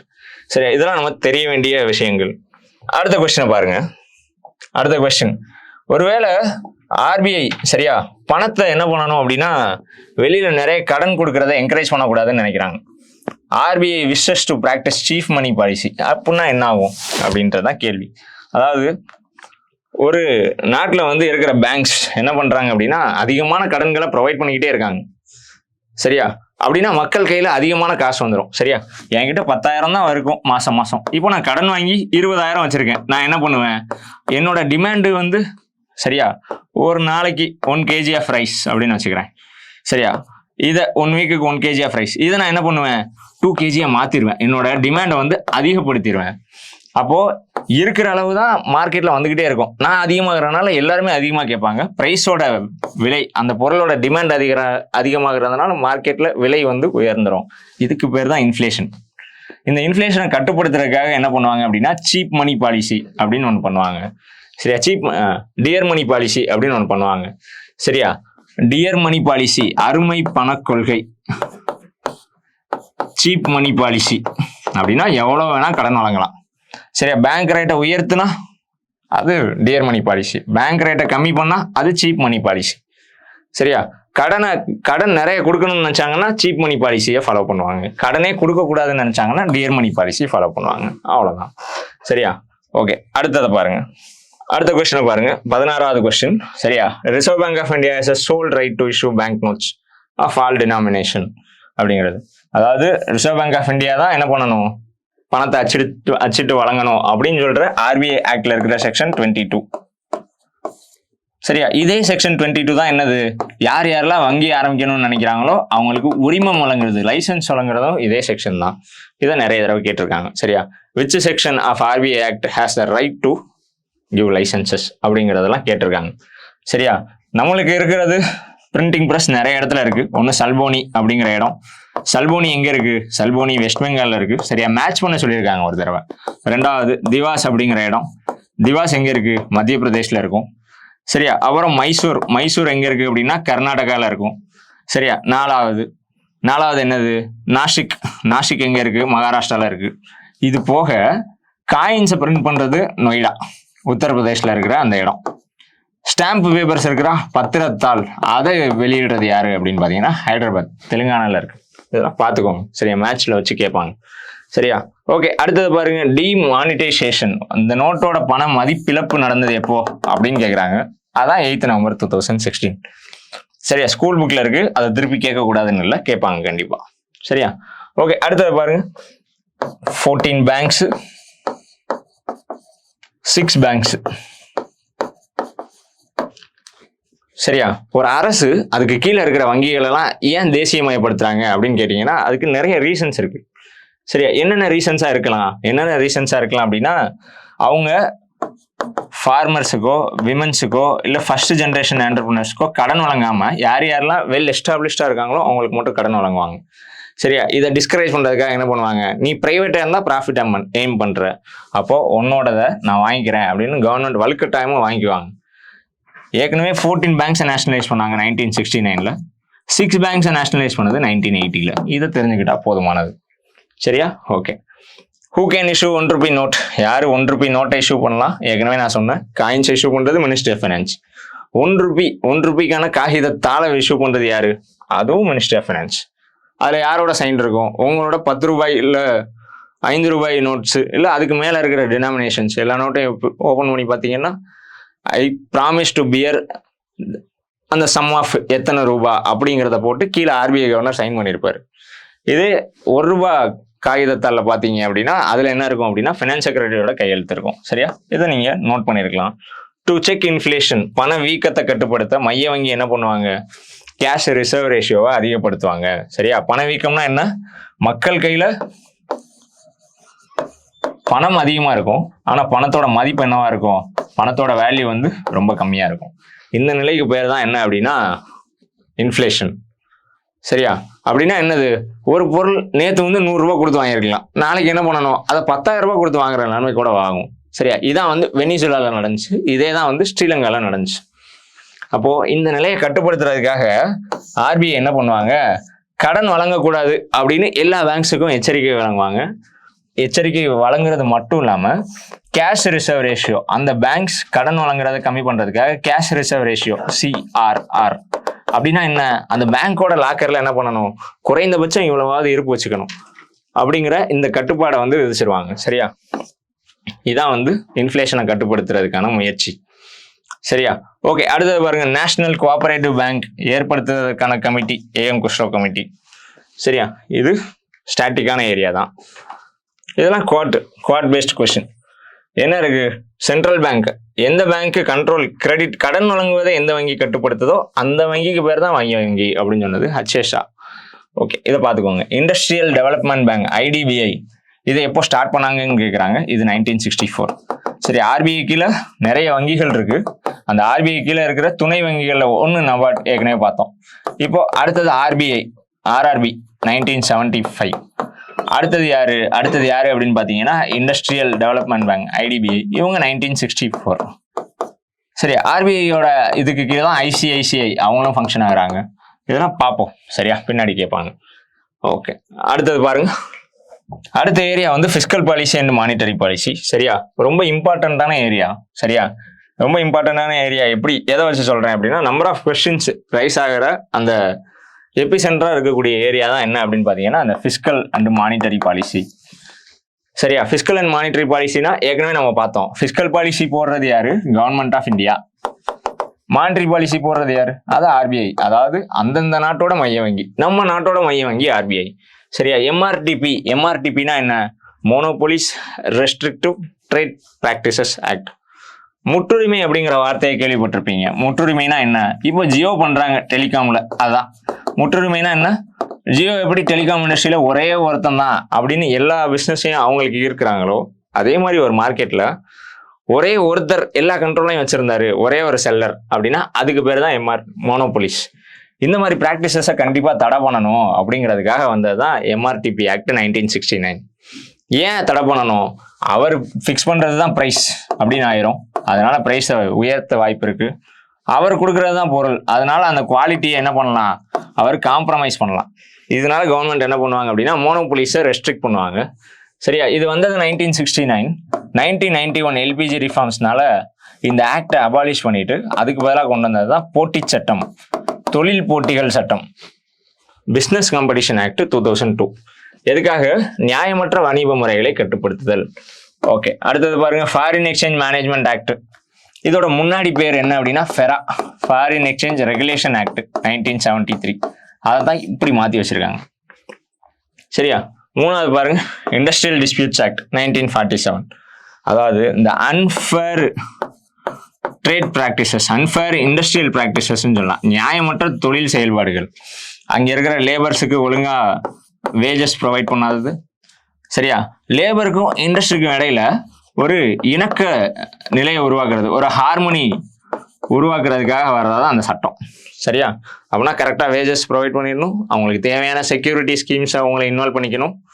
சரியா, PF அந்த மாதிரி கான்ட்ரிபியூட்டரி பென்ஷன் ஸ்கீம் இல்லை ப்ராவிடென்ட் ஃபண்ட் இந்த மாதிரி இதில் அவங்களை என்ரோல் பண்ணிக்கிறது, அவங்களுக்கு தேவையான ஹெல்த் இன்சூரன்ஸ் ப்ரொவைட் பண்ணுறது, இந்த மாதிரி பற்றின எல்லா ப்ரொவிஷன்ஸ் பற்றி பேசுறது தான் இண்டஸ்ட்ரியல் டிஸ்பியூட்ஸ் ஆக்ட். சரியா, ஓகே. அடுத்தது வெல்த் டேக்ஸ்.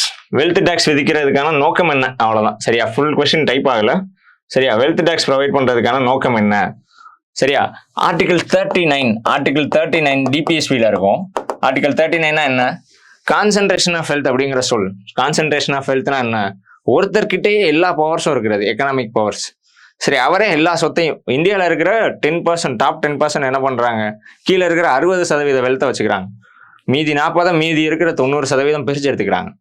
அப்போ இந்த மாதிரி ஒருத்தர் கையில செல்வ குவிப்பு நடக்கிறது தடை பண்றதுக்காக வந்ததான் ஆர்டிகல் 39. இதோட இன்ஸ்பிரேஷன் தான் என்ன அப்படின்னா வெல்த் டேக்ஸ். வெல்த் டேக்ஸ்னா என்ன?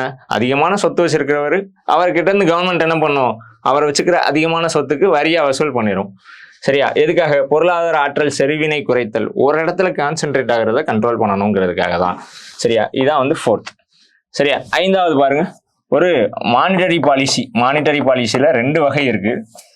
ஒன்று பணத்தோட அளவின் அடிப்படையில் கண்ட்ரோல் பண்றது, இன்னொன்று பணத்தோட தன்மை அடிப்படையில் கண்ட்ரோல் பண்றது. சரியா? ரொம்ப பிரீஃபா போவேணாம், ரொம்ப டீட்டெயிலா போவேணாம். அளவின் அடிப்படையில் கண்ட்ரோல் பண்றதுல தான் ரெப்போ ரேட். இதெல்லாம் புதுசா வந்த கான்செப்ட்ஸ், 2009 2010ஸ்ல வந்த கான்செப்ட் தான்.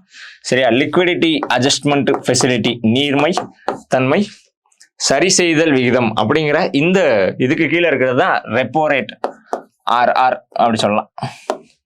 அப்புறம் ரிவர்ஸ் ரிப்போ ரேட், மீள் ரிப்போ விகிதம், ரிப்போ விகிதம் அப்படின்னு சொல்லுவாங்க. சரியா? அதாவது பேங்க்ஸ் ஆர்பிஐ கிட்ட வாங்குற கடனுக்காக செலுத்தக்கூடிய, பேங்க் வந்து ஆர்பிஐக்கு கொடுக்குற வட்டி, அது ரிப்போ ரேட். பேங்க் கிட்ட இருக்கிற அதிகமான செல்வத்தை ஆர்பிஐ உரியணும்னு நினைப்பாங்க. அப்போ ஆர்பிஐ என்ன பண்ணுவாங்க அப்படின்னா பேங்க்ஸ் கிட்ட வாங்குற கடனுக்காக செலுத்தக்கூடிய வட்டி. சரியா? இந்த 2 தான் repo rate, reverse repo rate. சரியா? இது யூஸ்வலா ஒரு 6.5 இருக்கும், இது 3.5 இருக்கும். எப்பவுமே ஆர்ஆர் அப்படிங்கிறது ஆர்ஆர்ஆர் RRR எப்பவுமே அதிகமாக தான் இருக்கும். இதை நீங்க நோட் பண்ணி படிச்சுக்கோங்க. நான் பிளான் எக்ஸ்பெண்டிச்சர்னா என்ன? நான் பிளான் எக்ஸ்பெண்டிச்சர்ஸ் அப்படின்னா 5 இயர் பிளான்ல இன்கர் பண்ணாதது. சரியா? ஓகே, பிளானிங்ல இன்கர் பண்ணாதது, அவ்வளவுதான். சரியா? ஓகே, 7வது கொஸ்டின் பாருங்க. இந்த fiscal responsibility and budget management act, இது தப்பா இருக்கு. சரியா? 17 ஜனவரி 2000, அதை அப்போ சேலஞ்ச் பண்ணியிருக்கலாம். 2003 தான் எஃப்ஆர்பிஎம்கான ஆக்ட். சரியா? ஃபிஸ்கல் பாலிசி அது குறித்த ஒரு டார்கெட்ஸ். சரியா? அந்த டார்கெட்ஸ்க்கான ஆக்ட் தான் அந்த எஃப்ஆர்பிஎம் ஆக்ட். 2016 என்ன பண்றாங்க, என்கே சிங் அப்படிங்கிறவர், அவரோட தலைமையில இதை மறுபடியும் என்ன பண்ணணும், ரிவ்யூ பண்ணணும், மறுசீராய்வு பண்ணணும் அப்படின்னு ஒரு கமிட்டி கான்ஸ்டியூட் பண்றாங்க. அவங்க என்ன பண்றாங்க அப்படின்னா 2 டார்கெட்ஸ். ஒன்னு ஃபிஸ்கல் டெபிசிட், நிதி பற்றாக்குறை, அதை குறைக்கணும். அப்புறம் டெப்டை குறைக்கணும். சரியா? ஃபிஸ்கல் டெபிசிட் என்ன பண்ணணும், 3% அளவுக்கு குறைக்கணும். அதே டெப்ட் என்ன பண்ணணும், 40% கடனை வந்து குறைக்கணும் அப்படின்னு இவங்க டார்கெட் ஃபிக்ஸ் பண்றாங்க. எதுக்குள்ள? எல்லாமே இது 2021 கண்ட்ரோல் பண்ணணும், இது 24 to 25 அந்த வருஷத்துக்குள்ள கண்ட்ரோல் பண்ணணும். இந்த டார்கெட்ஸ் அதோட குறிக்கோள்களை மட்டும் பார்த்துக்கோங்க. அது டெபிசிட் ஃபினான்சிங்கோட நோக்கம் என்ன? அரசுக்கு வருவாய் பற்றாக்குறை ஏற்படுறப்போ அதை கடன் வாங்கி அந்த பற்றாக்குறையை நீக்குவதற்கான காரணம் என்ன அப்படின்னா எக்கனாமிக் டெவலப்மெண்ட். கடன் வாங்கி எதெல்லாம் ப்ரொடக்டிவ் செக்டார்ஸ் ஆஃப் எக்கனாமியோ அந்தந்த ஆக்கப்பூர்வ துறைகளில் இன்வெஸ்ட் பண்ணுவாங்க. சரியா? அதான் என்னது, அதான் டெபிசிட் ஃபினான்சிங்கோட எய்ம். சரியா? Fiscal policy in India is formulated by யாரு? Ministry of finance. சரியா? அதான் கவர்மெண்ட் ஆஃப் இந்தியா தான். இது நம்ம பார்த்துருக்கோம். அடுத்தது பாருங்க, பணத்தின் மதிப்பு குறையுது, நிறைய பணம் இருக்கு, ஆனா பணத்தோட மதிப்பு ஃபால் ஆயிருது. சரியா? விலைவாசி உயரும். சரியா? நேற்று 100 ரூபாய்க்கு வித்த பொருள் இன்னைக்கு 10,000க்கு ஆகும். இந்த நிலை என்ன அப்படின்னா அந்த நிலைக்கு பேர் தான் இன்ஃப்ளேஷன். சரியா? Okay, policy of government with regard to its revenue and expenditure. ரெவன்யூக்கும் எக்ஸ்பெண்டிச்சருக்கு இது தொடர்பான கவர்மெண்டோட பாலிசி என்ன அப்படின்னா அது ஃபிஸ்கல் பாலிசி. ஏற்கனவே நிறைய டிஸ்கஸ் பண்ணிட்டோம். சரியா? அடுத்தது பாருங்க, அடுத்தது ஃபினான்ஸ் கமிஷன் சம்பந்தப்பட்ட கொஸ்டின்ஸ் எல்லாம். ஆக்சுவலா ஃபினான்ஸ் கமிஷனோட வேலை என்ன அப்படின்னா 2 பேருக்கும், சென்டருக்கும் ஸ்டேட்டுக்கும் இடையில இருக்கிற அந்த நிதி பகிர்வு. சரியா? இது தொடர்பான ரெக்கமெண்டேஷன்ஸை வழங்குறது தான் ஃபினான்ஸ் கமிஷனோட வேலை. சரியா? ஃபினான்ஸ் கமிஷன் ஒரு கான்ஸ்டிடியூஷனல் பாடி. கான்ஸ்டிடியூஷனல் பாடினா என்ன? அது ஒரு அரசியலமைப்பு சார்ந்த அமைப்பு. ஏன் அப்படி சொல்றேன், அதுக்கு தனியா செப்பரேட்டா ஆர்டிகிள் இருக்கு. அதான் 280 என்ன சொல்லுது, ஃபினான்ஸ் கமிஷன் அப்படின்னு ஒன்று உருவாக்கலாம் அப்படின்னு சொல்லுது. சரியா? பாருங்க, the first state finance commission, இந்தியாவிற்கான ஃபர்ஸ்ட் ஃபினான்ஸ் கமிஷன் எப்போ அப்படின்னா 1951. சரியா? ஸ்டேட்டுக்கான ஃபர்ஸ்ட் ஃபினான்ஸ் கமிஷன் எப்போ, மாநிலங்களுக்கு உருவாக்குனது 1994. ஏன் இந்த டேட்டை ஃபிக்ஸ் பண்றாங்க அப்படிங்கிறது முக்கியம். 73rd 74th amendments local government தொடர்பானது 1992. இதை இம்ப்ளிமெண்ட் பண்ணது எப்போ அப்படின்னு பாத்தீங்கன்னா 1994. அந்த சட்டம் 2 அமெண்ட்மெண்ட்ஸ் 2 சட்ட திருத்தங்களும் என்ன சொல்றது, மாநிலங்களுக்கு தனியா ஒரு நிதி தனியாக ஒரு நிதி ஆணையத்தை உருவாக்குங்க, ஃபினான்ஸ் கமிஷனை உருவாக்குங்க அப்படின்னு ரெக்கமெண்ட் பண்ணுது. அந்த ரெக்கமெண்டேஷனை ஏற்றுக்கிட்டது 1994. சரியா பாருங்க, 15th ஃபினான்ஸ் கமிஷன் யாரு அப்படின்னா என்கே சிங். சரியா 14th யாரு, ஒய்வி ரெட்டி. ஃபர்ஸ்ட் யாரு, நியோகி, கேசி நியோகி. 13 யாரு, விஜய் எல் கேல்கர். இந்த மாதிரி 15 பேரையும் படிச்சு வச்சுக்க வேண்டியது. 16ஆவதா இப்போ புதுசாக வந்திருக்காரு, போன ஸ்லைடில் நம்ம பார்த்தோம், அரவிந்த் பனகாரியா. சரியா 2025 2030 வரைக்கும் அவங்க செயல்பாட்டில் இருப்பாங்க. சரியா ஓகே, இந்த ஃபினான்ஸ் கமிஷனர்ஸ் அந்த நம்பர்ஸோட சேர்த்து படிச்சுக்க வேண்டியதுதான். சரியா, யூஸ்வலா ஓப்பன் எண்டா டெட் எண்டா கேட்குற கொஸ்டின் ஏரியா. சரியா ஓகே, அடுத்தது 3வது, the chairman of 13th finance commission யாரு, இந்த ஏற்கனவே பார்த்தோம், விஜய் கேல்கர். சரியா, இவர் ரெக்கமெண்ட் பண்ணது தான் என்னது, பப்ளிக் பிரைவேட் பார்ட்னர்ஷிப். எந்த வருஷம், 2004 சாரி 2015. இதையும் நம்ம முன்னாடியே டிஸ்கஸ் பண்ணியிருக்கோம். சரியா ஓகே, அடுத்தது பாருங்க, dash is responsible to produce desirable effect on public revenue and expenditure. அதாவது பொது வரவு மற்றும் செலவுகளில் அதிகமான தாக்கத்தை உருவாக்குறது யாரு அப்படிங்கிறதான் அதில் கேள்வி. சரியா, படிச்சு பார்த்தீங்கன்னா உங்களால் புரிஞ்சுக்க முடியும். இது ஃபிஸ்கல் பாலிசி, ஏற்கனவே நிறைய டிஸ்கஸ் பண்ணியிருக்கோம், பாருங்க. அடுத்தது ஆர்டிகிள் 280. இதை பாருங்க, ஆர்டிகிள் 280 சம்பந்தமா நம்ம இப்போதான் பார்த்தோம். சரியா, ஆர்டிகிள் 280னா என்ன, ஆர்டிகிள் 280னா ஃபினான்ஸ் கமிஷன் உருவாக்குறது தான். அவங்களோட வேலை என்ன, அரசுக்கு வரக்கூடிய மொத்த நிதிகளையும் தனக்குள்ள வச்சுக்கிட்டு அதில் ஸ்டேட்ஸுக்கு எவ்வளோ, சென்டருக்கு எவ்வளோ அப்படின்னு பிரித்து கொடுக்குறது தான் அவங்களோட வேலை. அதுக்கான ரெக்கமெண்டேஷன்ஸை சொல்லுவாங்க, அதை கவர்மெண்ட் இம்ப்ளிமெண்ட் பண்ணிடுவாங்க. சரியா, இப்போ நடந்துகிட்டு இருக்கிறது 15th ஃபினான்ஸ் கமிஷன். சரியா, இவங்க எப்படி டிவைட் பண்ணியிருக்காங்க, இது 3ஆ பிரிச்சிருக்காங்க. ஆக்சுவலாக ஹரிசாண்டல் வெர்டிக்கல் நிறைய டெவல்யூஷன்ஸ் இருக்கும், நம்ம வெர்டிக்கலை மட்டும் பார்ப்போம். சரியா, ஒன்று 41%, இன்னொன்று 1%, இன்னொன்று 52%, 58%. 41% யாருக்கு, இந்த 58% வந்து சென்டருக்கு, அவங்க யாருக்கும் தரமாட்டாங்க. சரியா, 41% யாருக்கு, இது ஸ்டேட்டுக்கு. இந்த 1% வந்து ஜம்மு அண்ட் காஷ்மீர், அது 2019 பிரிச்சாங்க இல்லையா, அந்த அட்மினிஸ்ட்ரேட்டிவ் காஸ்ட்டுக்கு. சரியா, இப்படிதான் வந்து என்ன பண்றாங்க, 100 ரூபாய் கிடைச்சா கவர்மெண்ட்டுக்கு அதை இப்படிதான் பிரிச்சு கொடுக்குறாங்க.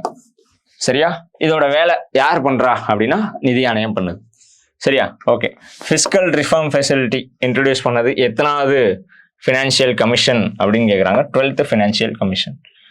14th ஃபினான்ஷியல் கமிஷன் எப்போ அப்படின்னு கேட்குறாங்க. இதை நம்ம ஏற்கனவே நான் சொன்ன மாதிரி ஃபினான்ஸ் கமிஷன் இயர், அந்த ஃபினான்ஸ் கமிஷனர் யாரு அப்படிங்கிறத படிச்சா இது ஈஸியாக நம்மளால என்ன பண்ண முடியும், we could answer. ஓகே, அடுத்தது last, chairman of 16th finance commission யாரு, இவர் பிளஸ் 4 மெம்பர்ஸ், எல்லாத்தையும் சேர்த்து படிச்சிருங்க, கரண்ட் அஃபேர்ஸ்ல இருக்கு. சரியா, கண்டிப்பா கேட்கலாம். அடுத்தது பாருங்க, resource sharing between union and state governments.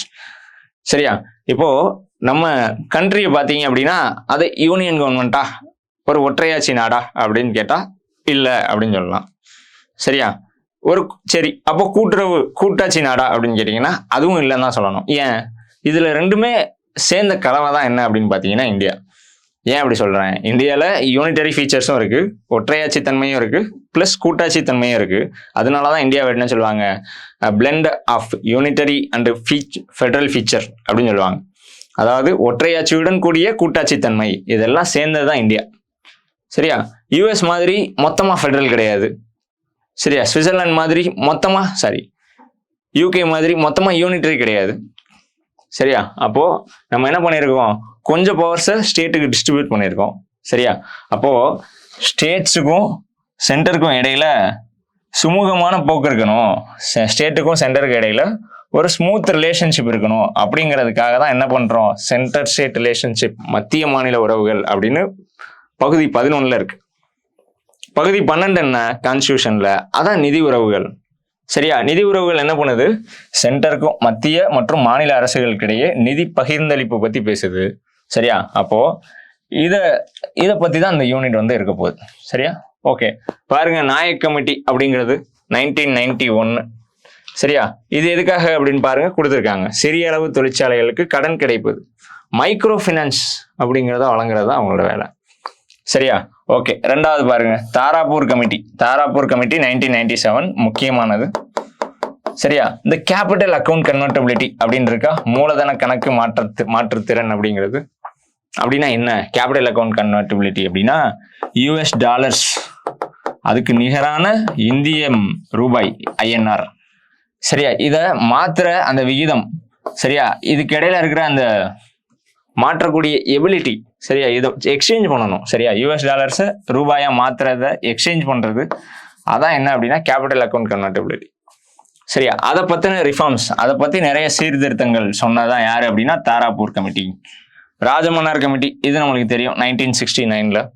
இது எதுக்காக அப்படின்னா சென்டருக்கும் ஸ்டேட்டுக்கும் இடையில உள்ள ஒரு கமிட்டி. அதுல எக்கனாமிக் ஐடியாஸ் பத்தி பேசியிருக்காங்களா, ஒரே ஒரு இடத்துல இருக்கும். சரியா, there should be adequate devolution of finances to states. அதாவது சென்டருக்கு கிடைக்கக்கூடிய நிதிகளை போதுமான அளவில் என்ன பண்ணணும், மாநிலங்களுக்கும் பிரிச்சு கொடுக்கணும் அப்படிங்கிறது தான் என்னது இவங்களோட ரெக்கமெண்டேஷன். சரியா, ஓகே. இது லாஸ்டா இருக்கிறது அர்ஜுன் சென் குப்தா கமிட்டி 2004. இது முக்கியம்தான். சரியா, என்ன பண்ணாங்க அர்ஜுன் சென் குப்தா கமிட்டியில அப்படின்னு பாத்தீங்கன்னா,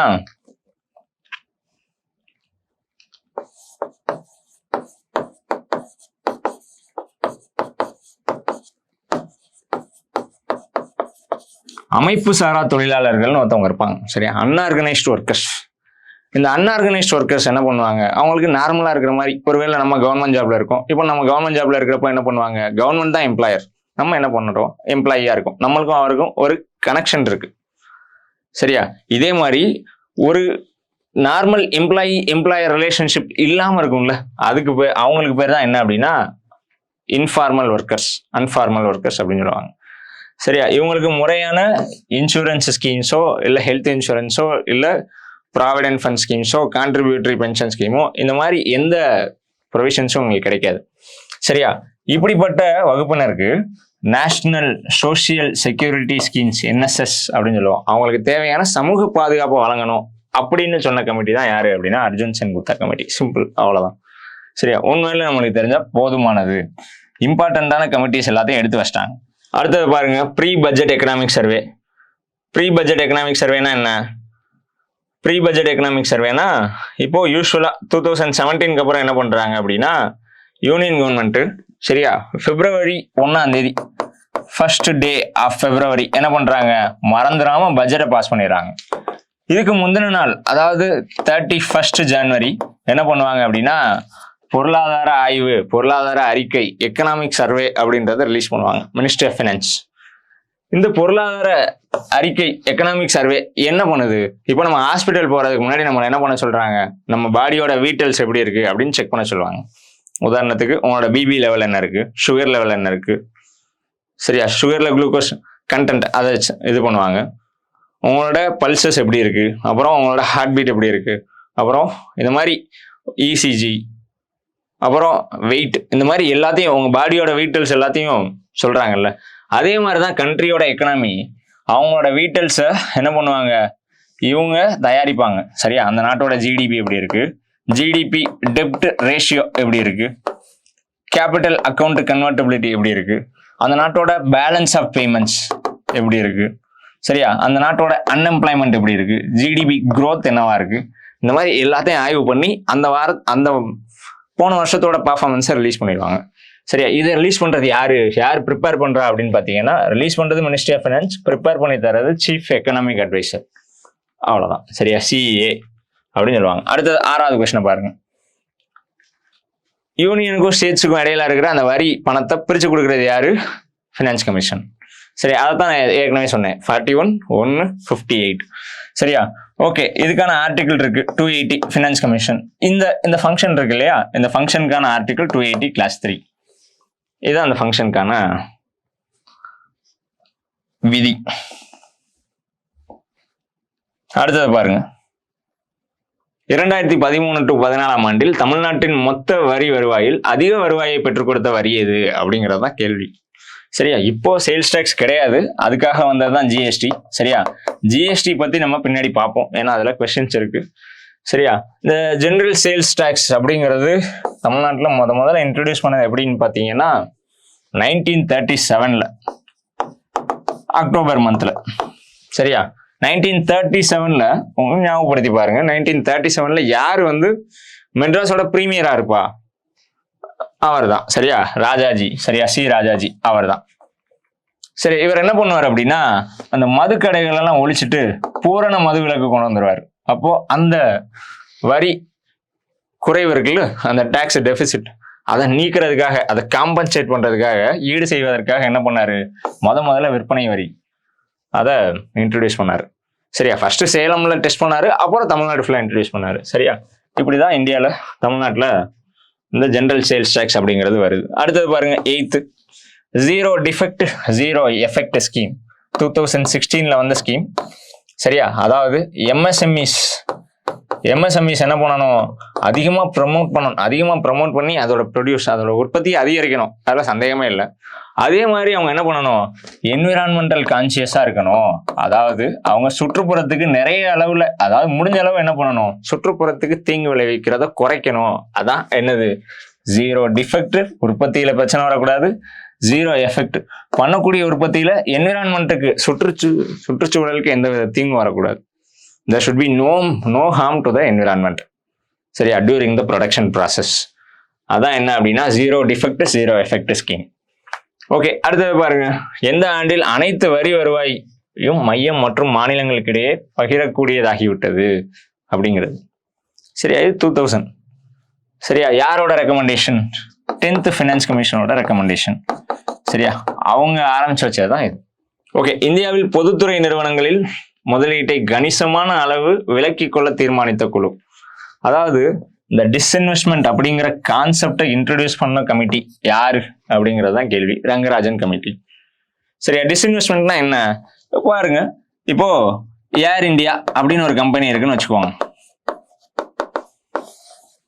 இதோட இப்போ ஒரு 3 வருஷத்துக்கு முன்னாடி வரைக்கும் என்னாச்சு, 3 வருஷம் 100% யார் வச்சிருந்தா, கவர்மெண்ட் ஆஃப் இந்தியா வச்சிருந்துச்சு இந்த கம்பெனியோட ஷேர்.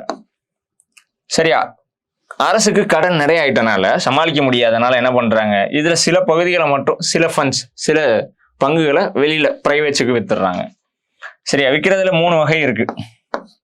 ஒன்று 49% விற்கிறாங்கன்னு வச்சுக்கலாம், 49 இல்லை அதை விட கம்மியா 51% விற்கிறாங்கன்னு வச்சுக்கலாம், 51% இல்லை அதுக்கு அதிகமா 100% வித்துருவாங்க அப்படின்னு வச்சுக்கலாம். சரியா, இருக்கக்கூடிய 100%த்துல 49% வித்துட்டாங்கன்னா இதுக்கு பேர் தான் என்ன அப்படின்னா டோக்கன் சேல். 51%க்கு மேல விட்டாங்கன்னா அதுக்கு பேர் தான் ஸ்ட்ராட்டஜிக் சேல், மூலோபாய விற்பனை, அடையாள விற்பனை, மூலோபாய விற்பனை. 100% என்ன, தனியார் மயப்படுத்துதல், பிரைவேட்டைசேஷன். அந்த கம்பெனியை ஃபுல்லாவே பிரைவேட்ட கொடுத்துட்டாங்க, இப்போ ஃபுல்லா ஏர் இந்தியாவை கொடுத்துட்டாங்க. சரியா, 49% அதாவது பிரைவேட்டுக்கு கொடுக்குறப்போ கவர்மெண்ட்டுக்கு 51% ஷேர் இருக்கும். அப்போ அதோட அட்மினிஸ்ட்ரேஷன் யாருக்கிட்ட இருக்கும் அப்படின்னு பார்த்தீங்கன்னா கவர்மெண்ட்டுக்கிட்டே இருக்கும். 51% பிரைவேட்டுக்கு போயிடுச்சுன்னா அப்படின்னா அந்த பிரைவேட் தான் என்ன பண்ணுவாரு, மேனேஜ்மெண்ட் ஃபுல்லா பார்த்துக்குவாரு. 100% வந்துச்சுன்னா அன்டவுட்டட்லி பிரைவேட் தான் எல்லாத்தையும் பார்த்துக்குவார். இதுதான் வந்து கொஸ்டின், கேட்டிருக்க கொஸ்டின். அடுத்தது பாருங்க, which state attracted the largest value of investments from foreign direct investment proposals? 2011 to 12 அந்நிய நேரடி முதலீடுகள் அதிகமாக ஈர்த்த மாநிலம் எது? ஃபாரின்ல இருந்து நிறைய இன்வெஸ்டர்ஸ் வந்து எங்க இன்வெஸ்ட் பண்ணாங்க அப்படிங்கறதான் கேள்வி. ஒடிஷா. சரியா, இது 2011 to 12 அந்த டைம்ல உள்ளது. சரியா, இப்போ அப்படி இருக்கா அப்படின்னு கேட்டீங்கன்னா கிடையாது. சரியா, அப்போ யார் ஃபர்ஸ்ட் இருக்கா, ஃபர்ஸ்ட் மகாராஷ்டிரா இருக்காங்க. அதுக்கப்புறம் யார் இருக்கா, மகாராஷ்டிராக்கு அப்புறம் கர்நாடகா, பெங்களூர்ல இருக்குல்ல அங்க. கர்நாடகாக்கு அப்புறம் டெல்லி, நேஷனல் கேபிட்டல் டெரிட்டரி, இந்தியாவோட தலைநகர். அப்புறம் அடுத்து யார் இருக்கா அப்படின்னு பாத்தீங்கன்னா தெலுங்கானா இருக்காங்க, அடுத்தது குஜராத் இருக்காங்க, அதுக்கப்புறம் தான் யார் இருக்கா அப்படின்னா தமிழ்நாடு இருக்காங்க. எத்தனாவது பிளேஸ் தமிழ்நாடு, 6வது இடம்.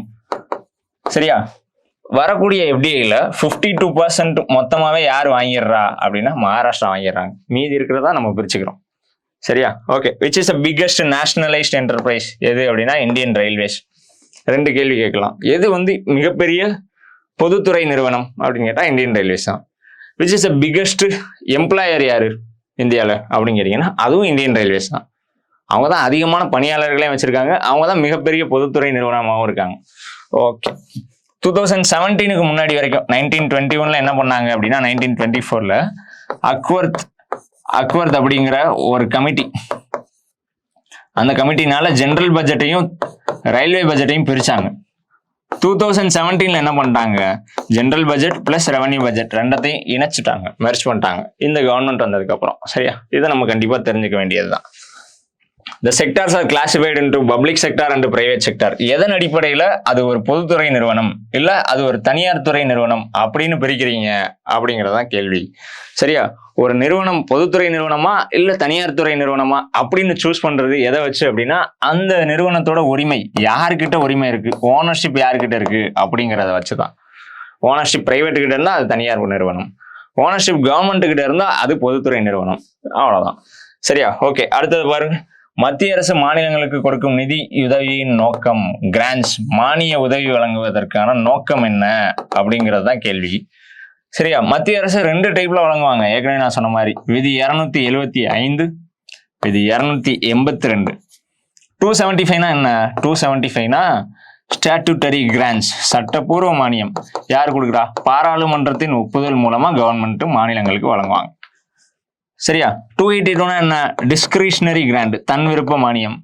சரியா, கவர்மெண்ட் ஆஃப் இந்தியா அவங்களே அவங்களோட ஆசைக்கிணங்க அவங்களோட விருப்பத்திற்கிணங்க மாநிலங்களுக்கு வழங்குவாங்க. சரியா, எந்த மாநிலத்துக்கு வழங்கணும் அப்படின்னு எந்த கட்டாயமும் கிடையாது. சரியா, இதான் வந்து நிதி உதவியின் நோக்கம். அவங்களோட நோக்கம் என்ன, மாநிலங்களோட நிதி வளத்தை பெருக்கணும், மாநிலங்கள் டெவலப்மெண்ட் வளர்ச்சிக்கு தேவையான உதவியை மானிய வடிவில் வழங்கணும். சரியா, அதான். தமிழ்நாடு பொருளாதாரத்தின் சிறப்பம்சம் எது அப்படின்னு கேட்குறாங்க. High urbanisation. கிட்டத்தட்ட 42% வரைக்கும் என்ன ஆயிடுச்சு அப்படின்னா அர்பனைஸ்ட் ஆயிடுச்சு. சரியா, நகரமயம் ஆயிடுச்சு. சரியா, இது நம்மளோட ஸ்ட்ரென்த் தான்.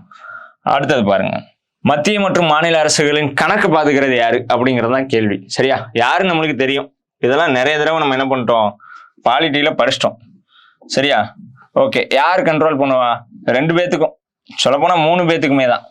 சென்டருக்கு, ஸ்டேட்டுக்கு, யூடிஸுக்கு. இவங்க பண்ணக்கூடிய செலவுகள்லாம் நியாயமானது தானா, சட்டப்பூர்வமானது தானா, whether it is fair and legal அப்படின்னு டிடர்மைன் பண்றது யாரு அப்படின்னா அவரோட ரிப்போர்ட், சிஏஜியோட ரிப்போர்ட். சென்டரோட கணக்குகளை யார்கிட்ட வழங்குவாரு, ஆர்டிகிள் 151 படி சென்டரோட கணக்குகளை பிரசிடென்ட் கிட்ட கொடுப்பாரு. ஸ்டேட்ஸோட கணக்குகளை இவருக்கான ஆர்டிகிள் 148 to 151. சரியா, ஸ்டேட்டோட கணக்குகளை கவர்னர்ட்ட கொடுப்பாரு. யூடிஸோட கணக்குகளை யார்கிட்ட கொடுப்பாங்க, துணை நிலை ஆளுநர் யூடிஸோட கவர்னருக்கு கொடுப்பாங்க. ரிப்போர்ட்டை சப்மிட் பண்ணுவாங்க. ஹி டூஸ் போஸ்ட்மார்ட்டம், அதாவது பண்ண செலவுகள் நியாயமானதா பண்ணி முடிச்சதுக்கு அப்புறம் பார்ப்பாங்க. சரியா, ஓகே. அடுத்தது பாருங்க, ஜிஎஸ்டி சம்பந்தப்பட்ட கொஸ்டின்.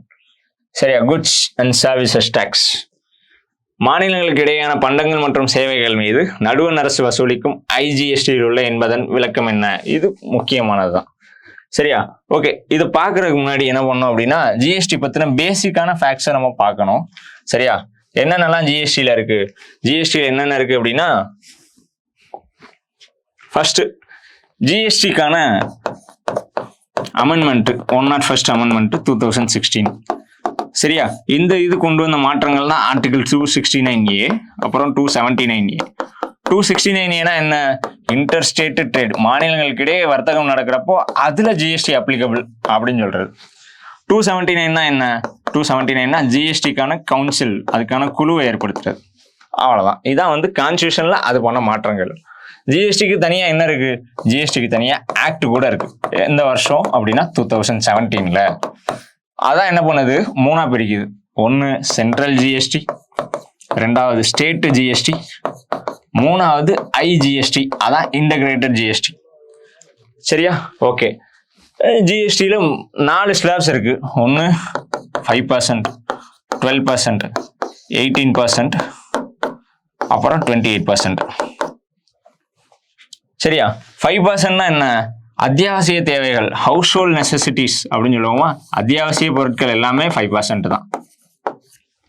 சரியா, 12% எதுக்கு, கம்ப்யூட்டர் குட்ஸ், கணினி சார்ந்த பொருட்கள் வாங்குறப்போ. அப்படி இல்லை அப்படின்னா பேக்டு ஃபுட்ஸ், ப்ராசஸ்டு ஃபுட்ஸ், பதப்படுத்தப்பட்ட உணவுகள் வாங்குறப்போ அதுக்கு 12% ஜிஎஸ்டி அப்ளிகபிள் ஆகும்.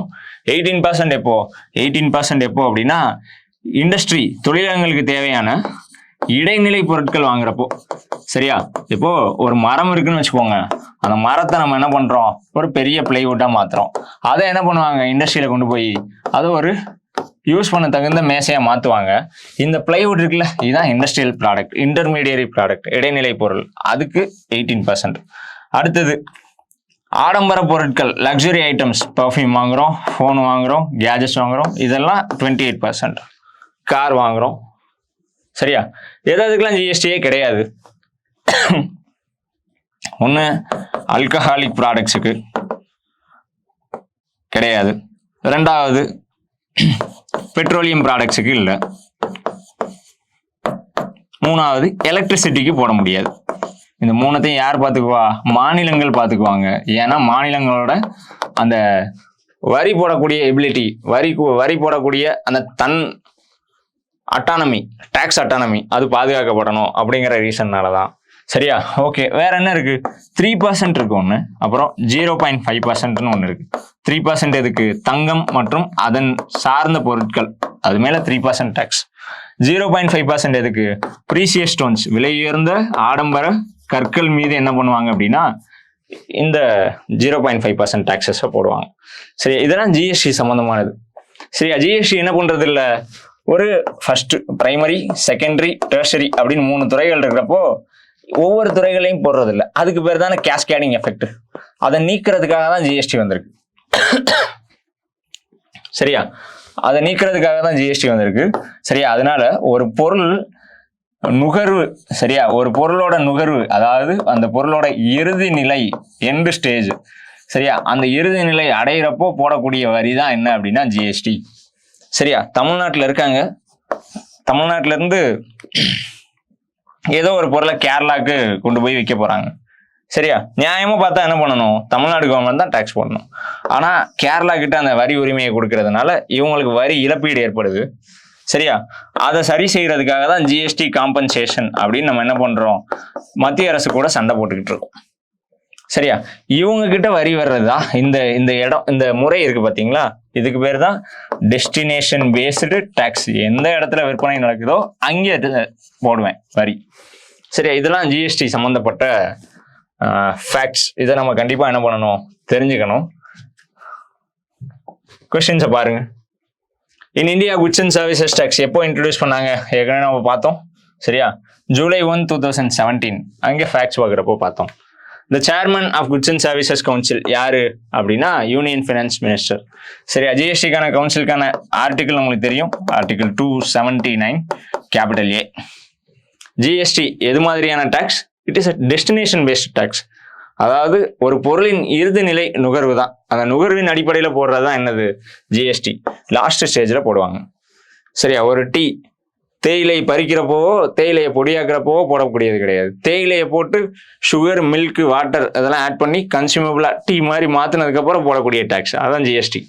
17 வகையான இந்த மாதிரியான இன்டைரக்ட் டாக்ஸஸ் அபாலிஷ் பண்ணியிருக்கு ஜிஎஸ்டி. அதை நம்ம தெரிஞ்சுக்கணும். சரியா? ஓகே, அடுத்தது ஜிஎஸ்டி எது மாதிரியான வரி அப்படின்னு கேட்டிருக்காங்க. ஜிஎஸ்டி ஒரு இன்டைரக்ட் டாக்ஸ்.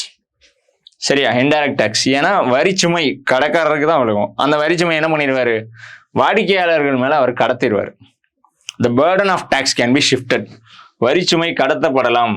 அதனால ஜிஎஸ்டி என்னது, ஒரு இன்டைரக்ட் டாக்ஸ். அடுத்தது 6வது, வேர்ல்டு ஃபர்ஸ்ட் கண்ட்ரி யாரு அப்படின்னு கேட்குறாங்க. 1954 இன்ட்ரடியூஸ் பண்ணோம், பிரான்ஸ். சரியா? எந்த கமிட்டி ஜிஎஸ்டியை முன்மொழிஞ்சது அப்படின்னு கேட்குறாங்க. Kelkar task force. இவங்க தான் என்ன பண்ணாங்க அப்படின்னா அதை இன்ட்ரடியூஸ் பண்ண ரெக்கமெண்ட் பண்ணாங்க. அடுத்தது பாருங்க, 8th கொஸ்டினை பாருங்க. சரியா? 8th கொஸ்டின்ல ஜிஎஸ்டி எத்தனை வகைகள்ல இருக்கு அப்படிங்கிறத நான் என்ன பண்ணேன், போன தடவை அந்த ஃபேக்ட், அந்த ஒரு ஸ்லைட் பார்த்தோம் இல்லையா, அந்த ஸ்லைடை காமிக்கிறேன். அந்த ஸ்லைட்லேயே நம்ம பார்த்துட்டோம் என்னென்ன அதெல்லாம் இருக்கு. சென்ட்ரல் ஜிஎஸ்டி, ஸ்டேட் ஜிஎஸ்டி, அப்புறம் மாநிலங்களுக்கு இடையே வர்த்தகம் நடக்கிறப்போ ஐஜிஎஸ்டி, இன்டகிரேட்டட் ஜிஎஸ்டி. இப்படி 3 வகைகளில் உள்ளது தான் என்ன அப்படின்னா ஜிஎஸ்டி. சரியா? ஓகே, பாஸ்ட் இன் பார்லிமெண்ட் எப்போ, 29th March 2017. இது ஒரு தடவை சொல்லியிருக்காங்க. பிளஸ் இந்த டீட்டெயிலையும் கொடுத்துருக்காங்க. பார்லிமெண்ட்ல பாஸ் ஆனது 12th April 2017 புக்ல இருக்கு. அதனால ரெண்டையுமே நம்ம பார்த்து வச்சுக்கிட்டா ஓகே தான், சேஃபர். ஓகே, அடுத்தது பாருங்க, the concept of goods and services. Concept of goods and services எங்கிருந்து ஆரிஜினேட் ஆனது? கொஸ்டின் இன்கம்ப்ளீட்டா இருக்கு. தி இந்தியன் கான்செப்ட் அப்படின்னு இருந்தா அது கரெக்டா இருந்திருக்கும். இந்தியன் கான்செப்ட் எதுலேருந்து வந்துச்சு அப்படின்னா கனடா எப்படி இருக்கும் அப்படின்னா ஃபெடரேஷன் தான், ஆனால் ஸ்ட்ராங்கான சென்ட்ரல் கவர்மெண்ட் இருக்கும். இந்தியா எப்படி இருக்கு? ஃபெடரேஷன் மாதிரி இருக்கு, எல்லா பவர்ஸும் முக்கால்வாசி பவர்ஸ் யார்கிட்ட இருக்கு? சென்டர் வச்சிருக்காங்க. அதே மாதிரி தான் ஜிஎஸ்டி கிட்ட இருக்கிற அதிகமான பவர்ஸ், ஒரு 3 ஓட்ஸ் இருக்குன்னா இவங்களே என்ன பண்றாங்க, 1/3 ஓட்ஸ் எடுத்துக்கிறாங்க. மற்ற ஸ்டேட்ஸ் எல்லாம் சேர்ந்து வெறும் 2/3 ஓட்டு தான் போட முடியும். அப்போ மெஜாரிட்டி பவர்ஸ் அவங்ககிட்ட இருக்கு. இது யார் மாதிரியே இருக்கு அப்படின்னா கனடா மாதிரியே இருக்கு. அவ்வளவுதான். ஜிஎஸ்டி, டீ மேல போடக்கூடிய ஜிஎஸ்டி எவ்வளோ அப்படின்னு கேட்டிருக்காங்க. 5%.